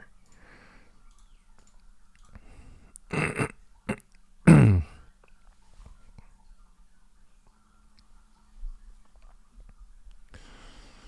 just take the port, I guess. I milled the mountain. Entertaining. Okay. Okay. Proud of us for mulling a bad hand there. All right, Sphere of Resistance on the draw is just going to be a complete blank, right?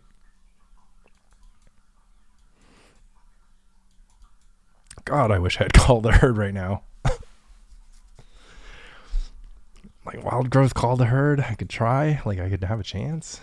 Instead, I've got Hidden Gibbons. I mean, Hidden Gibbons is better than the Stone Rain. Stone Rain is just useless, right? All of their spells cost 1, and they have Dark Ritual, and they just, I don't know. There's just like no point. There's no point. I'm just going to play Smokestack. I don't know. Like, I never want to cast Sphere of Resistance on 2 or 1, for that matter. Like, Mox Diamond Sphere of Resistance, like, against myself. Like, I need to hope that they just keep a 1-lander. Like, I just can't imagine anything. Yeah, it's almost more likely that Hidden Gibbons does something than any other card. Like, even though they'll just have some other stuff out, Dark Ritual, that's like their only instance. It's just like, well, at least it's not nothing. But the problem is their other creature is like Dothy. So, like, Gibbons is useless against that. I just can't imagine a world in which I'm spending 3 mana to Stone Rain them and they're playing 1 mana 2/2s. It doesn't even matter if I start Stone Raining on them on 2. I'll never mana screw them. But I guess if I have Oath in play, I start Stone Raining them. And then, yeah, I just keep them off Dystopia, sort of. And Gibbons is just never waking up, right? But it's a 1 mana spell. I mean, it's like sacrifice the Dystopia long enough to survive. It's like literally the worst Hidden Gibbons ever. I just can't imagine Stone Raining them, like actually mana screwing them. It's just like never going to happen. And also, like, my Wastelands are pretty bad. My ports aren't good either. I think it's more likely that Gibbons gets paid than Stone Rain does. That's just the end deal. They're on the play. Their Wastelands are going to be disgusting. Hopefully they don't have a... Okay, we have turn 1 Oath of Druids. And we have the Naturalize for the... I mean, we might get the rest, obviously. Creature? Creature? Creature? Creature? Creatures? Turn 1 Scourge. Nice. Okay. What do I want to do? These Wastelands aren't very good, right? But I don't want to get Wastelanded randomly. Oh, I should have played the Mishra's Factory because I don't want it to be summoning sick. Okay, so as long as I don't get Dystopia'd. Like Ritual Dystopia'd. Otherwise, I'm like fully protected. And okay, it's a 6/6. That's pretty strong. Gibbons? Karplusan Forest. I wouldn't have attacked with Mishra's Factory this turn, though, because of the potential. I have to leave up Naturalize this turn for Dystopia, right? See how fast their clock is. That is a Tormod's Crypt. So I'm going to Naturalize that on my end step so that I get the next Oath trigger. It's a Curse Scroll. I can Naturalize that as well. I'm at 13 via turn 1 Skittering Scourge. It's kind of crazy. All right. This is quite the sweat. Okay. This is not going well. Do I wait till end step to Naturalize this Curse Scroll? They're going to draw up to 3 cards. If they go Swamp 1-drop, then the Curse Scroll will be online. They just don't have Dystopia. They would have cast it that turn. Because it would have gotten my Terravore and my Oath of Druids. Oh, God. This is like a close one. But I can draw Pyroclasm, right? That's like pretty good. I'm not doing too damage with Factory. Oh my God, Ritual Curse Scroll. Please don't reveal something good. It's probably just a creature. Probably just a Dothy. I need my next Terravore to be a freaking 10/10. Dude, turn 1 Skittering Scourge. Oh my God. I'm going to lose. This is tense. They just need 4 attacks. I need a 7/7 Terravore to raise 4 attacks. I need like a 10/10 Terravore to raise 4 attacks. Okay, at least I got 2 active. I feel like this was the one mistake they've made, because now I get to mill over into all 4 Terravores. I can't take 5 next turn. Oh, but I can do something even better. So I can Wasteland my Mishra's Factory when I block. Pass the turn, they attack for 3. I go down to 5. I attack for hopefully 10, and then I have a second Terravore in play. I'll have 2 Terravores, so I just need, and it's my last one. So as long as it's not the bottom card of my deck. Okay, I can do this if they have nothing. They just need to draw 1 blank. Like if they draw a Smother, I'm just cooked, but otherwise I'm fine. This is a sick play. This is like the sickest play that you can do with this deck, because you know, this deck doesn't really do much. It's just like, doesn't do many cool things. So I should attack with both. Not attacking with both is the first mistake, I think. I think you just shouldn't have played the Sarcomancy. Ritual Hatred would be the thing. Okay, zombie tokens on blocking duty, I guess. Well, I mean, they see it face up that I have the Wasteland, right? So they can also see that the play is available to me. Okay, don't play like anything good. Dothy Slayer is not good enough. It's the same clock. It's the same clock, right? Because they needed to be able to cast the next Skittering Scourge in order for this to matter. 17/17 works for me. Activate both Mishras, and then it's a 19/19. So I attack and win, because I can Wasteland.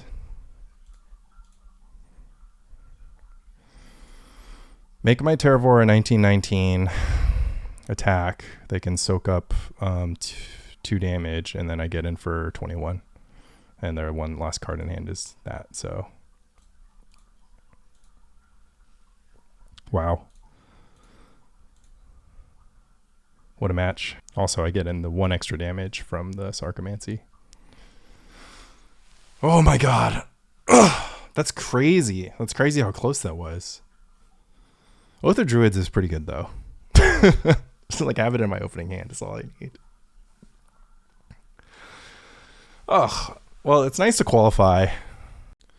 All right, we are in the playoffs, and I'm the higher seed, so I get the automatic play.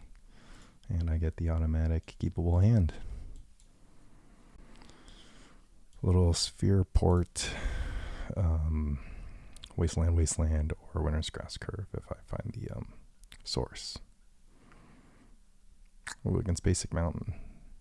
That's pretty rough, TBH. Especially if it's Goblin Lackey. Okay, it's Mock Fanatic, thank God. Okay, we can get there. We just need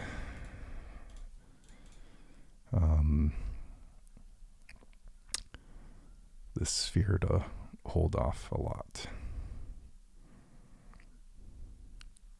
Once we have the factory down, yeah, okay, good. The port's going to do some work here, but we do need the source. Yeah, needing the green source here is brutal, but maybe they'll miss their 3rd land drop, and then we'll be back. No, they found their 3rd land drop, and it's not a Wastelandable. Okay, let's try to find it. Okay. Let's try to get them on 0 lands as fast as possible. I mean, luckily we're out of the ball lightning zone, which is the biggest punish here. But Grim Lavamancer is quite good. Yeah. Okay. Maybe we get an Oath down eventually. Okay, Oath Port is a good sequence. Keeps me out of the ball lightning zone and forces them to not have anything going into next turn. Really good Oath, obviously. Yeah, Incinerate's pretty good from them, but luckily I will have some good stuff going on. Oh, interesting. Do they not take out their... Yeah, they do. Okay, so they're pretty sharp play. Luckily, they know not to let me trigger Oath. Green, 2, 3, 4. Thermokarst this, and then Port.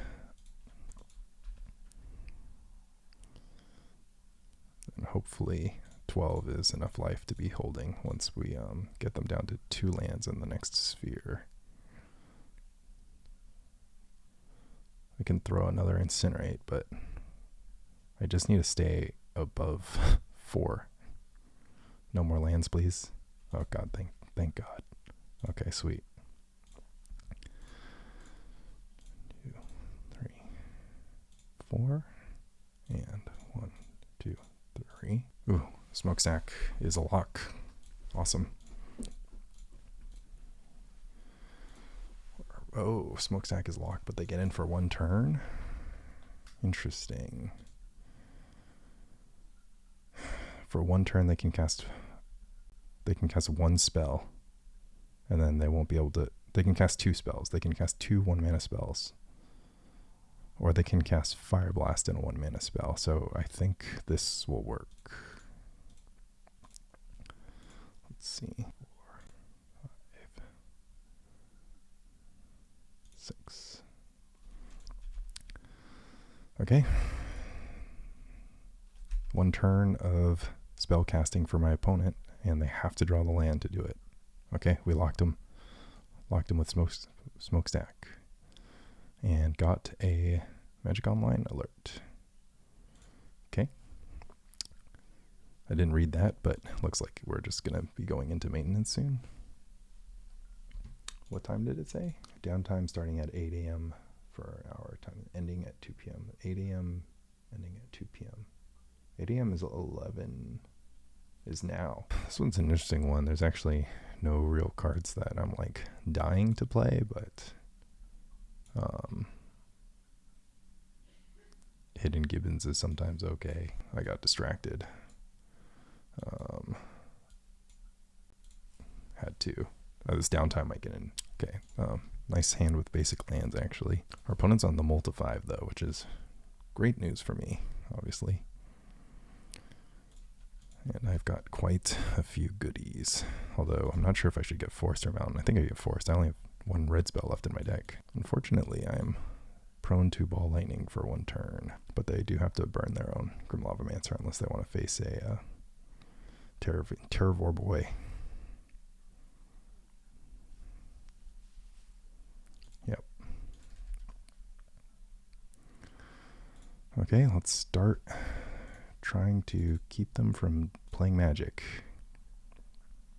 I'm going to have Sewer of Resistance double port, and then I'm going to maybe be able to get a Terravore in play. Seal of Fire, okay. Nice. Maybe I hold back the second port. I don't think so, because I can go Terravore, Sphere of Resistance in 1 turn, which was the dream. Let's go ahead and put a Terravore into play. It is a... Well, I can go Sylvan Library into Sphere, but I think this going fast is good against this particular hand. And also just because our game might just shut off at any moment. Yeah, luckily they put 1,000 lands into play. Okay, we got him. Well, this is what happens against burn sometimes. All right, battling against La Parquita, the 2 seed. They get the play. Spotted out in the streets playing Grotog, I think. So should be a excellent matchup for me based on the data that we have. Not a great hand, but technically a hand that answers Meddling Mage and stuff. Basic Force, though. Okay, this is a good hand against Elves as well. I have 2 Pyroclasms. So I think I'm going to play the Foothills just in case they're playing Wasteland Elves. It's hard to say. I want to wait as long as possible to choose what color mana I draw, but or what color mana I fetch, but could be a slow Elves draw here. Priest of Titania. Okay, could be a fast Elves draw here. So I really need to find that other color mana like this turn. Yeah. Because Oath is not fast enough. against potential 1,000 mana. I guess I can pass one more time. It's really hard to lose from here. It's not too hard to lose from here. They have like a lot of mana available. But it's like pretty important that I get both my stuff going. I mean, all my other cards in my deck are green sources, but so I just need to decide if I'm going to decide if, like, I could pass the turn. I could like literally just pass the turn and do nothing, or I could Pyroclasm and they just like won't have a priest and a ranger, which is like pretty decent. And then I'll have like the second Pyroclasm as backup, but that's like my last one. So the second Pyroclasm has to win. The good news is I did draw 2 Terravores.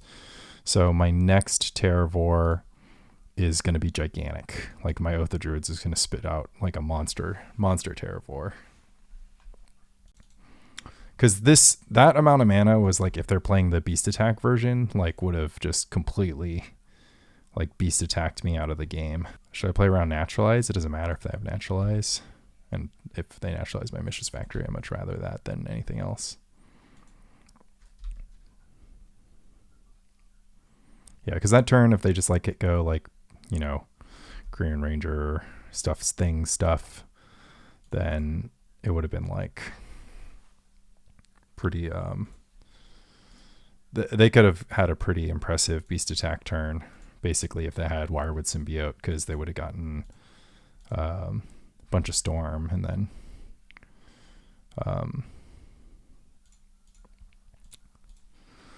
bunch of Storm, then they would have, because it goes Symbiote, Ranger, replay Ranger, and then like anything else, and then I played the Sylvan, not the Oath. Oops. Talking to you guys too much. I mean, Wasteland's nice if they ever draw Cradle, but I just don't really see it happening. So why don't I just play Oath. Porting is still good because they can have deranged this turn. All right, and I'm gonna fetch the forest because I actually don't want to mill over both forests.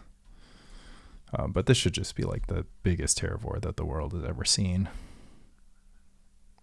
Nice, a little 14/14. I could pay life here. I could play the second Terravore. I can't really imagine what I lose to. Giving the Oath trigger would make both my Terravores gigantic. So I can play one and just guarantee the win next turn. Don't think monogreen has a way out from a spot like this. Oh, nice, the card they needed. Obviously, not exactly. When did this become a mutant? What about it is mutated? Just because it's a morph creature? Oh my god, they do have a Cradle. You know what's kind of funny is if I trigger Oath here, I definitely could lose the game. Anyways, we'll just do this the easy way. Give them a little info about how many Pyroclasms are in my main deck, but I don't think that is a meaningful thing. Does feel like Naturalize is pretty important.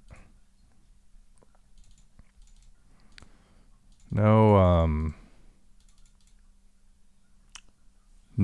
fancy Curse Totem in my sideboard. So that's definitely something I was thinking about. Board out ports, actually, because they kind of, they're not that good. They're not that bad either, I guess. I guess I can just keep it like this. This is all fine. Maybe I need Mox Diamond to like go, like to, just because I need the sources. I need the red sources for my Pyroclasm.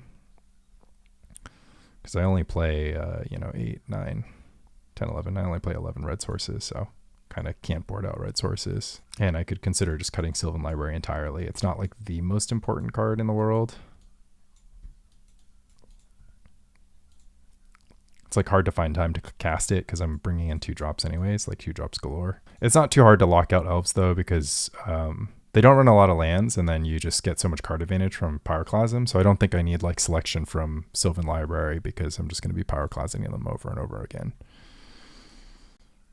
This isn't a great hand. I mean, obviously I could have thought about boarding out Stone Rains, but I mean, I have a creature. Much rather, well, I don't know how much I'd rather would be playing against Grotug. I mean, I don't feel bad. I mean, I drew both Pyroclasms. That's why I won game 1, but, well, and Oath. So I had a great draw game 1 for my opponent's specific deck.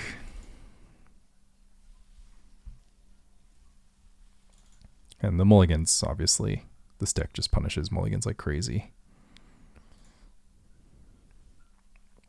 Treetop Village go. I have to go to the bank today.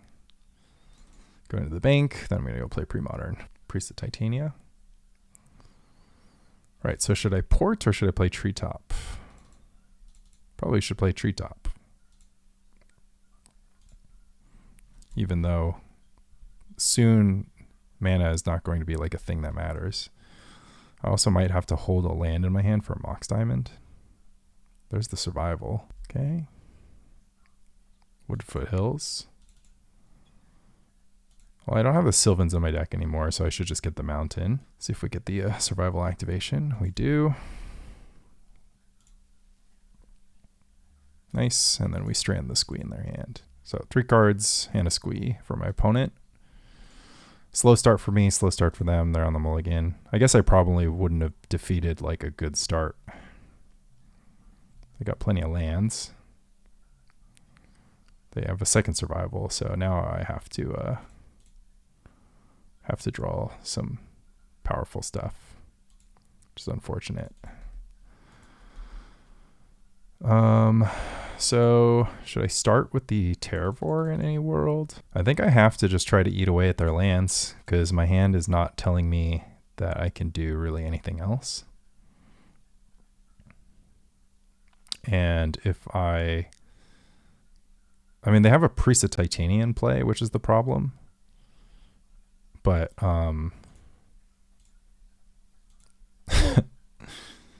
okay, I guess I'm just dead.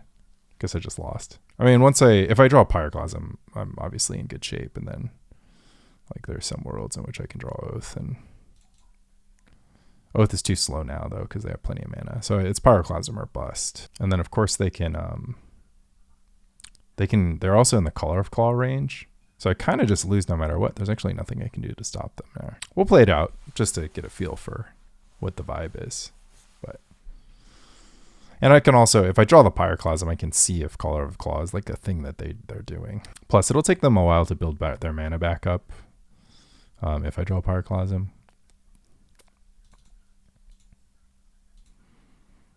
Could also just die to Beast Attack. Could also see if they have Beast Attack. It's ideal. Yeah, they're like, why not get haste? No, going with Forest. Makes sense. I could just Stone Rain.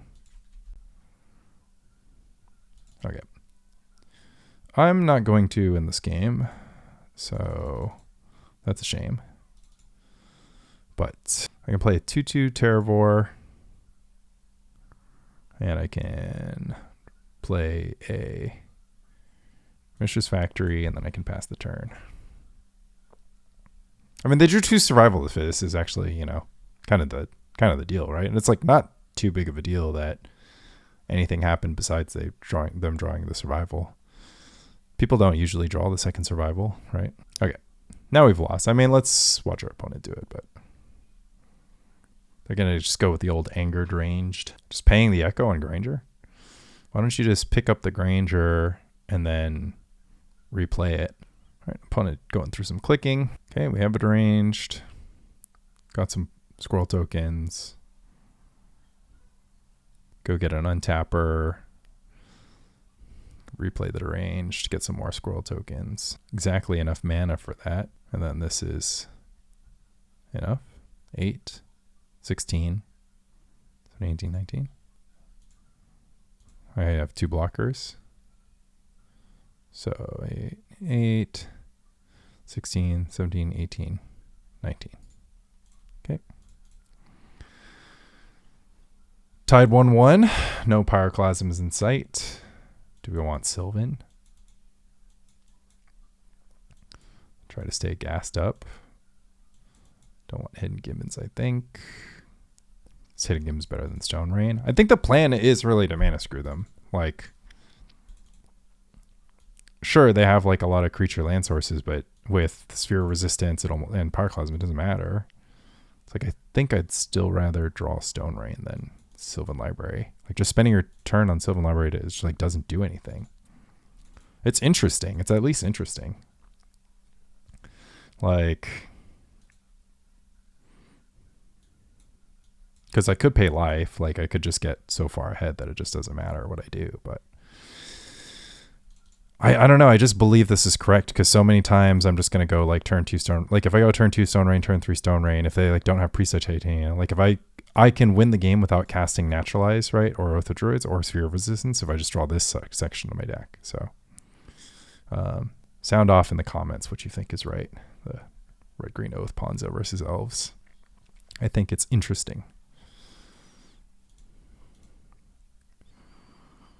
All right. Well, we have Wild Growth into Oath of Druids, and we have Pyroclasm. So looks like a good hand to me. See if they play a Mana Dork on one. They always do, so it's just going to depend on if they have Naturalize in their opening hand. And then if they do, then we're playing a game. And if they don't, then I kind of get a little bit of a free win. Growth me up. Long pause from the opponent. Priest. Pass. I'll take a Terravore. Oh my god. Oh my god. There's no way. They just have a Llanowar Elves and a Priest of Titanium in play. There's just no way, right? All right, let's cut off the only out that they have here. We're just gonna win this on like turn 4. Yeah, GG's. All right. I mean, that's the matchup. Oath of Druids, Pyroclasm. All right, their play on the higher seed, and hand no 2-drops, but plenty of lands. Rishadan Port is a 2-drop, so we're just gonna keep. Opponent could be on something dangerous. It's their first league, and it's a basic island to start, so that typically doesn't bode well for the Terravore player. Yeah, it's gonna be a Dreadnought situation. So we fade for a turn, and at least we get to port. It's not a disgusting spot to be in to just triple Stone Rain. If they daze, it almost accomplishes the same thing. But if they just jam Dreadnought, I don't have Oath, then I'm in trouble. You have to have Oath. So the turn 3 Dreadnought normally comes with a bit more protection. I'm going to concede here. I don't have any more information I'd like to show. All right, let's bring in our Dreadnought sideboard. 4 Naturalize, 4 Pyroblast, 4 Hidden Gibbons. Take out all 8 Stone Rains, the Pyroclasm, and the 2 Moxes. Mox doesn't really do anything. Obviously, turn 1 Sphere of Resistance is nice, but I'm on the play, so it's going to be fine. And I really do need my deck to have material. So, all right, we're testing the strat. I could have mulled that first hand, mulled an Oath or whatever. I mean, I would obviously mull it if I knew I was playing against Dreadnought, right? But no main deck Naturalize to play towards. No Oath of Druids. Like Oath of Druids, Sylvan Library is like the only keepable start. Oath of Druids, Sylvan Library, or Sphere, I guess. So I could have just like mulled to like whatever. Thought the port would be good enough, but also being on the play is better than being on the draw. At least I didn't give any information away, so they don't even know to bring in like Blue Blast for the Red Blast, which I don't know. I don't even know if that's good. They know that I'll have Naturalize. That doesn't make a difference. It's the same thing as if I had Swords of Plowshares or whatever, but they don't know that I have Oath. They don't know if they want to bring in Tides. Tides aren't that good against Weathered Wayfarer, and the amount of time it's taking my opponent to sideboard is sort of showcasing that aspect. All right, we're back in. I've got the play. Yeah, I can't actually mulligan this hand, so just is what it is. It just has Portent. Draw. Oath of Druids. Oh, let's go ahead and grab. I mean, it's a little dicey to grab the mountain in case I get tided, but I mean, it's a little dicey. It's not like my favorite thing in the world, but having the Oath is good. Having the Smokestack is actually pretty fine here. Get a draw out a counter, even better. So next turn I can double spell. So is double spelling better next turn than, because the Gibbons will give them the their own Oath trigger, which is a little awkward. Just play the Treetop Village. I think I should think about I should have thought about playing Gibbons that turn, but I think I'll play Gibbons and then play another spell maybe. No, because they can definitely abuse my own Oath of Druids triggers here. I have to worry a little bit about Dominate. I really want to try to resolve the Smokestack. So the Gibbons Oath interaction is really not making me happy here. I guess I can play Gibbons this turn, and then next turn I can go Smokestack, Naturalize their Dreadnought on their upkeep. Block with Gibbons, get an Oath trigger. It's not like the craziest thing to do. And then the other thing is that I could attack with Treetop Village. But I do have to worry about Dominate here. And if this randomly baits out Counterspell, then obviously just smash the Smokestack in and then... Okay, kind of love that. I guess I could get tided. Okay, well, one turn to not get tided. If I get tided, then that's bad news. Oh, thank God. Oh, thank God. I could... Well, I'll probably just get Chain of Vapored at the end turn. This Dominate here could be disgusting, but we also gotta try to win. And, you know, the way you do that is by attacking. Should be a Chain of Vapor. Dominate end step. Okay. That is okay with me. It still means I could get tided, but the presence of Dominate makes it less likely that they have tide, at least. Stifle to save a permanent. That's very interesting. I'm going to sacrifice this Wild Growth. And I have an even number in play, so I should probably just even number them back. Just going to play this just because it's a permanent. Gonna just sack it to the Smokestack, though. This is a good testing match. We've got a lot of tech right now getting thrown back and forth. Vision Charm targeting Smokestack. Okay. So they do have the plan. Let's go ahead and get in. That is actually a pretty decent Vision Charm. It sort of trades Eid. So they will get to, I mean, it seems that their plan is to just cast Dreadnought this turn, so something to be mindful of. No, they're just going to pass it up. Interesting. All right.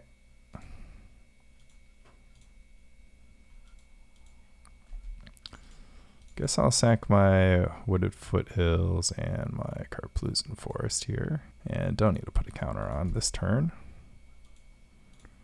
And I'm just going to Wild Growth up this forest with plans to... Wild Growth up this mountain with plans to sacrifice the Wild Growth and maybe the Oath of Druids.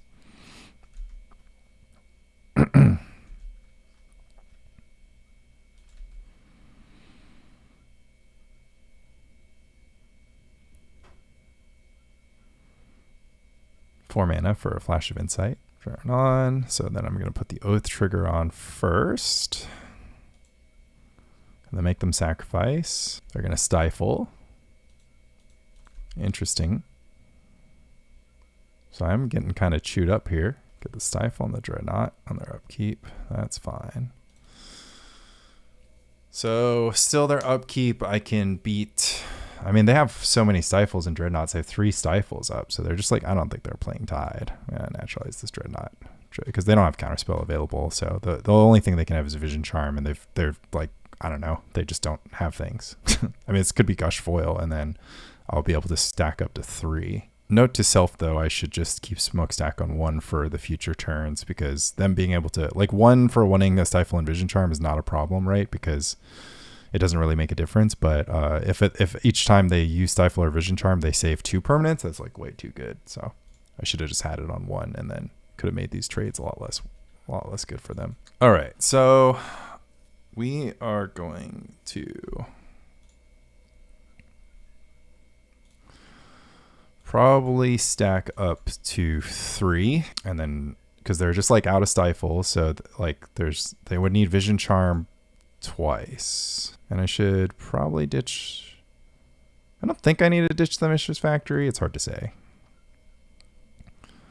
but I'll just sacrifice the Gibbons and the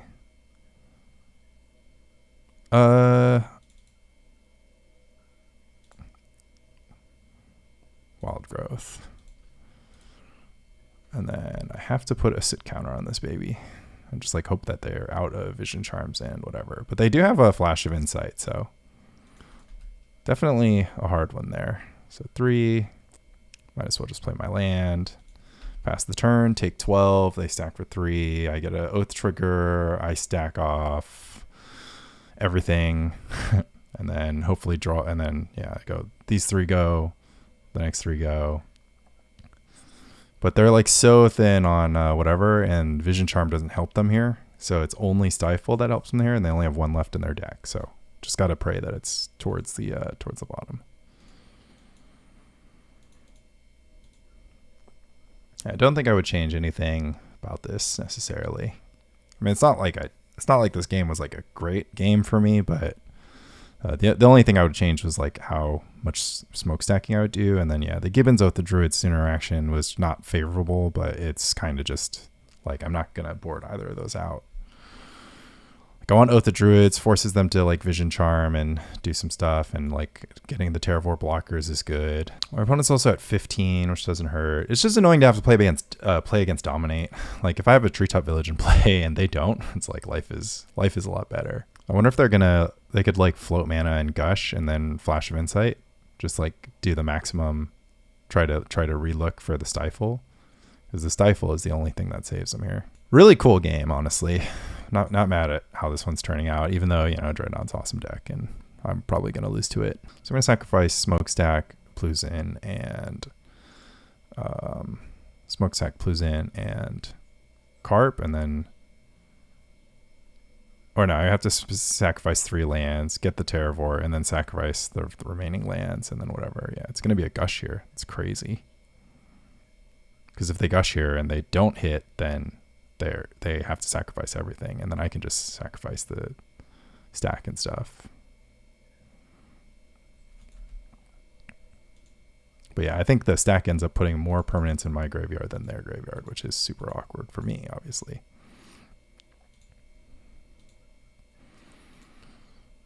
No Stifle.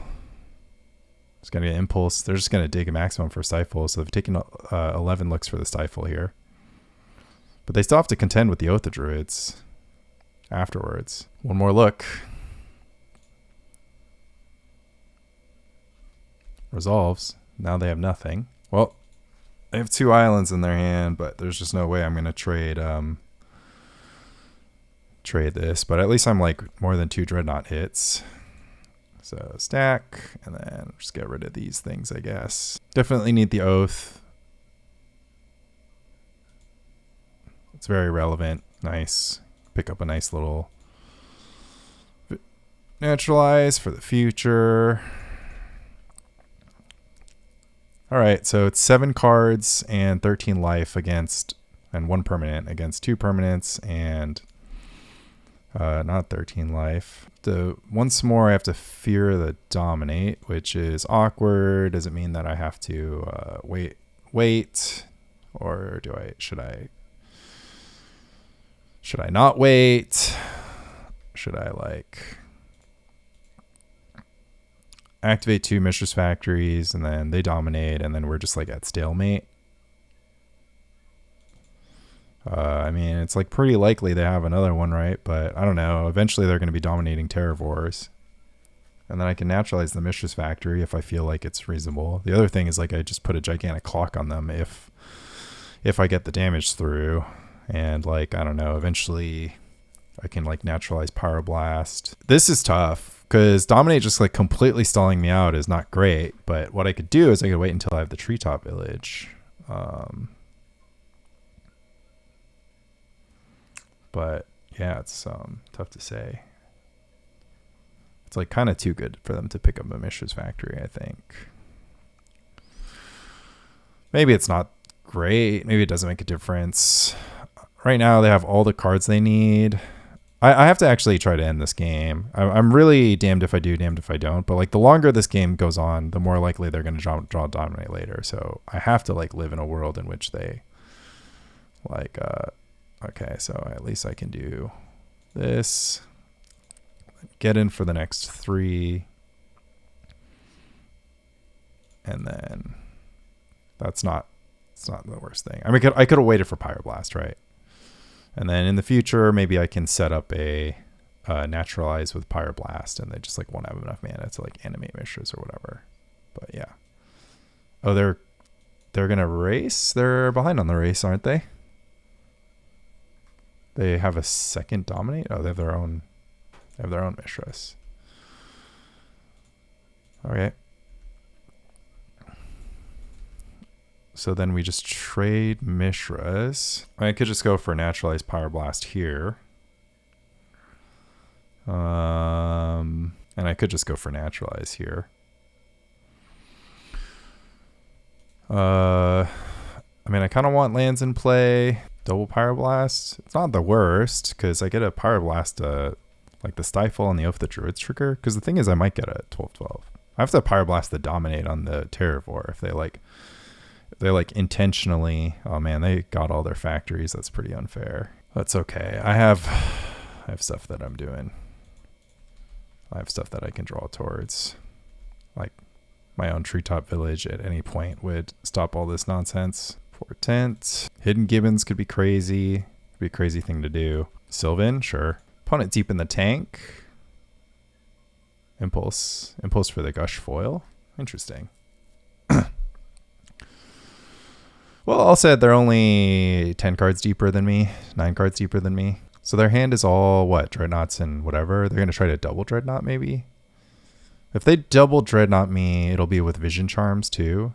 So I guess, well, I mean, whatever. If I lose to double Dreadnought. It's like, yeah, Dreadnought, Vision Charm. I mean, what I could do is just nothing, right? Well, no, they get in for 2 this turn, actually. So I had to hold the Sylvan just forever. Okay. I guess that was my mistake. Okay, well, that didn't help. Okay, I just lose. Damn it. Had to hold the Sylvan. What did they say? Oops, about 626. Yeah, whatever. Dreadnought's Crazy Town. My Smokestack didn't save me. Didn't draw enough stuff, I guess. Had to hold a Pyroblast. I didn't even think about it. I was like, I was like in race mode. And then I was like, I need Sylvan to just like get me out of here.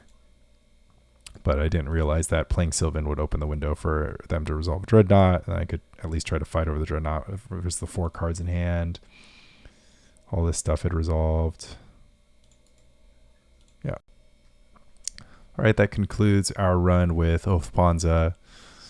Still a solid deck. I have it in tier 1 right now. And Terrageddon and Survival Rock are much more popular these days. And we're a little bit behind those decks. I did some testing. We're a little bit behind those decks. Beat Dreadnought once, lost to Dreadnought once. Beat some like sort of Burny type decks. Beat Burn and then beat the red-green Beatdown deck. Smokestack just like weirdly good against red Burn decks, although it's possible that my green-red opponent didn't play into Smokestack correctly because they were just like kind of feeding permanents to the stack and not getting anywhere with it. So I don't know for sure. It's really cool match against mono black aggro at the end for the win and in. But other than that, yeah, I mean, beat elves. You have Pyroclasm. My draws were excellent against elves, right? I could have easily lost elves. I don't think like elves is like the best matchup ever, because if they do have the naturalize for Oath, your deck doesn't really do anything. Like if they naturalize your Oath and they have Pyroclasm, or sorry, if they naturalize your Oath and they have Survival of the Fittest, then you need to have Naturalize and Pyroclasm. And then you need to have those cards like immediately, right? And it helps if you have Zero Resistance, but it's not like, you know, they can kind of play through the sphere sometimes. And then if they play the random Hunting Pack tech, they could just get you with Hunting Pack being bigger than Terravore. So this deck is officially going into the has not improved while other decks have improved. So this was one of the best decks 6 months ago. It has not gotten better. I don't think Smokestack makes it meaningfully better. I do think that it, you know, it's an improvement overall. Like it's better than random main deck Naturalize, I think. I think that Wild Growth and Mox Diamond being split here was totally acceptable. Felt good even. You know, solid deck. Hidden Gibbons showing off its awkwardness in the Dreadnought matchup. Like you go Hidden Gibbons into Oath for the maximum asymmetry. You're basically stifling your own Oath trigger, and then the 4 life happens to be exactly not enough, right? So you need a chump block with your Gibbons and chump block with the Factory just to get your 2 Oath triggers back that they duck under with Vision Charm, Stifle, etc. So I would not necessarily recommend this deck, even though it's been the best performing deck on this channel for the past, for the year of 2025. I think that it just struggles a little bit. And then, you know, that last match against Dreadnought kind of displayed some of the shortcomings of a deck that simply cannot draw extra cards against a deck that can. And like, yeah, it's crazy. If I'm not losing to Parallax Tide, I'm like losing to Dominate, which kind of ends up being the same problem. So like it, don't love it. I'm proud of the deck. Gave me a little bit. I felt plausibly confident. I didn't even play perfectly too, so I can't blame the deck for everything. But yeah, I think this build's pretty cool. I'm gonna be lending this deck to a friend, and I think that this version of this deck is the one that I am looking to persuade my friend to use. Maybe bring the Call the Herds back, but maybe not. Who's to say? I mean, Call the Herd and Hidden Gibbons are sort of roughly the same amount of bad against Dominate. And the only other thing is like you would have to play. I don't know what you would do against Dreadnought. Like you really can't do anything. You have to have things line up for you quite well. I mean, I guess I won that other match, but still, things have to go your way, and it's just I mean, isn't that the same old story? Things have to go your way. So, yeah, you know, it's all good. Would have loved to play the finals. My buddy Tom Matelski is in the semifinal as well, and I knew he was playing a deck that Red Green Oath Ponza is very good against, but alas, didn't get the chance. So yeah. Thanks for watching. Check out the podcast. Pretty fun episode recently released where I played, talk about playing some Grotog in a Mox tournament. I got second place in that. So that was pretty cool. 42 players. Lots of hype going into LobsterCon. That's going to be at the beginning of May. So that is less than a month away. And it is possible that I do not release the next league if it spoils my LobsterCon deck. So if you don't see a video from me for a while, it might just be because I'm hiding my technology. I don't want people to know what I've been up to. You know, maybe I'm lying to you. Maybe I actually loved this run with the deck, and I'm going to be playing Red Green Oath Ponza. If you know me, you know that's probably not going to happen, but I did purchase my copies of Hidden Gibbons from a friend, so anything's possible. Aside from that, thank you so much for watching, and check the links in the description. Smash that subscribe button. We're almost at 1,000. That's pretty cool.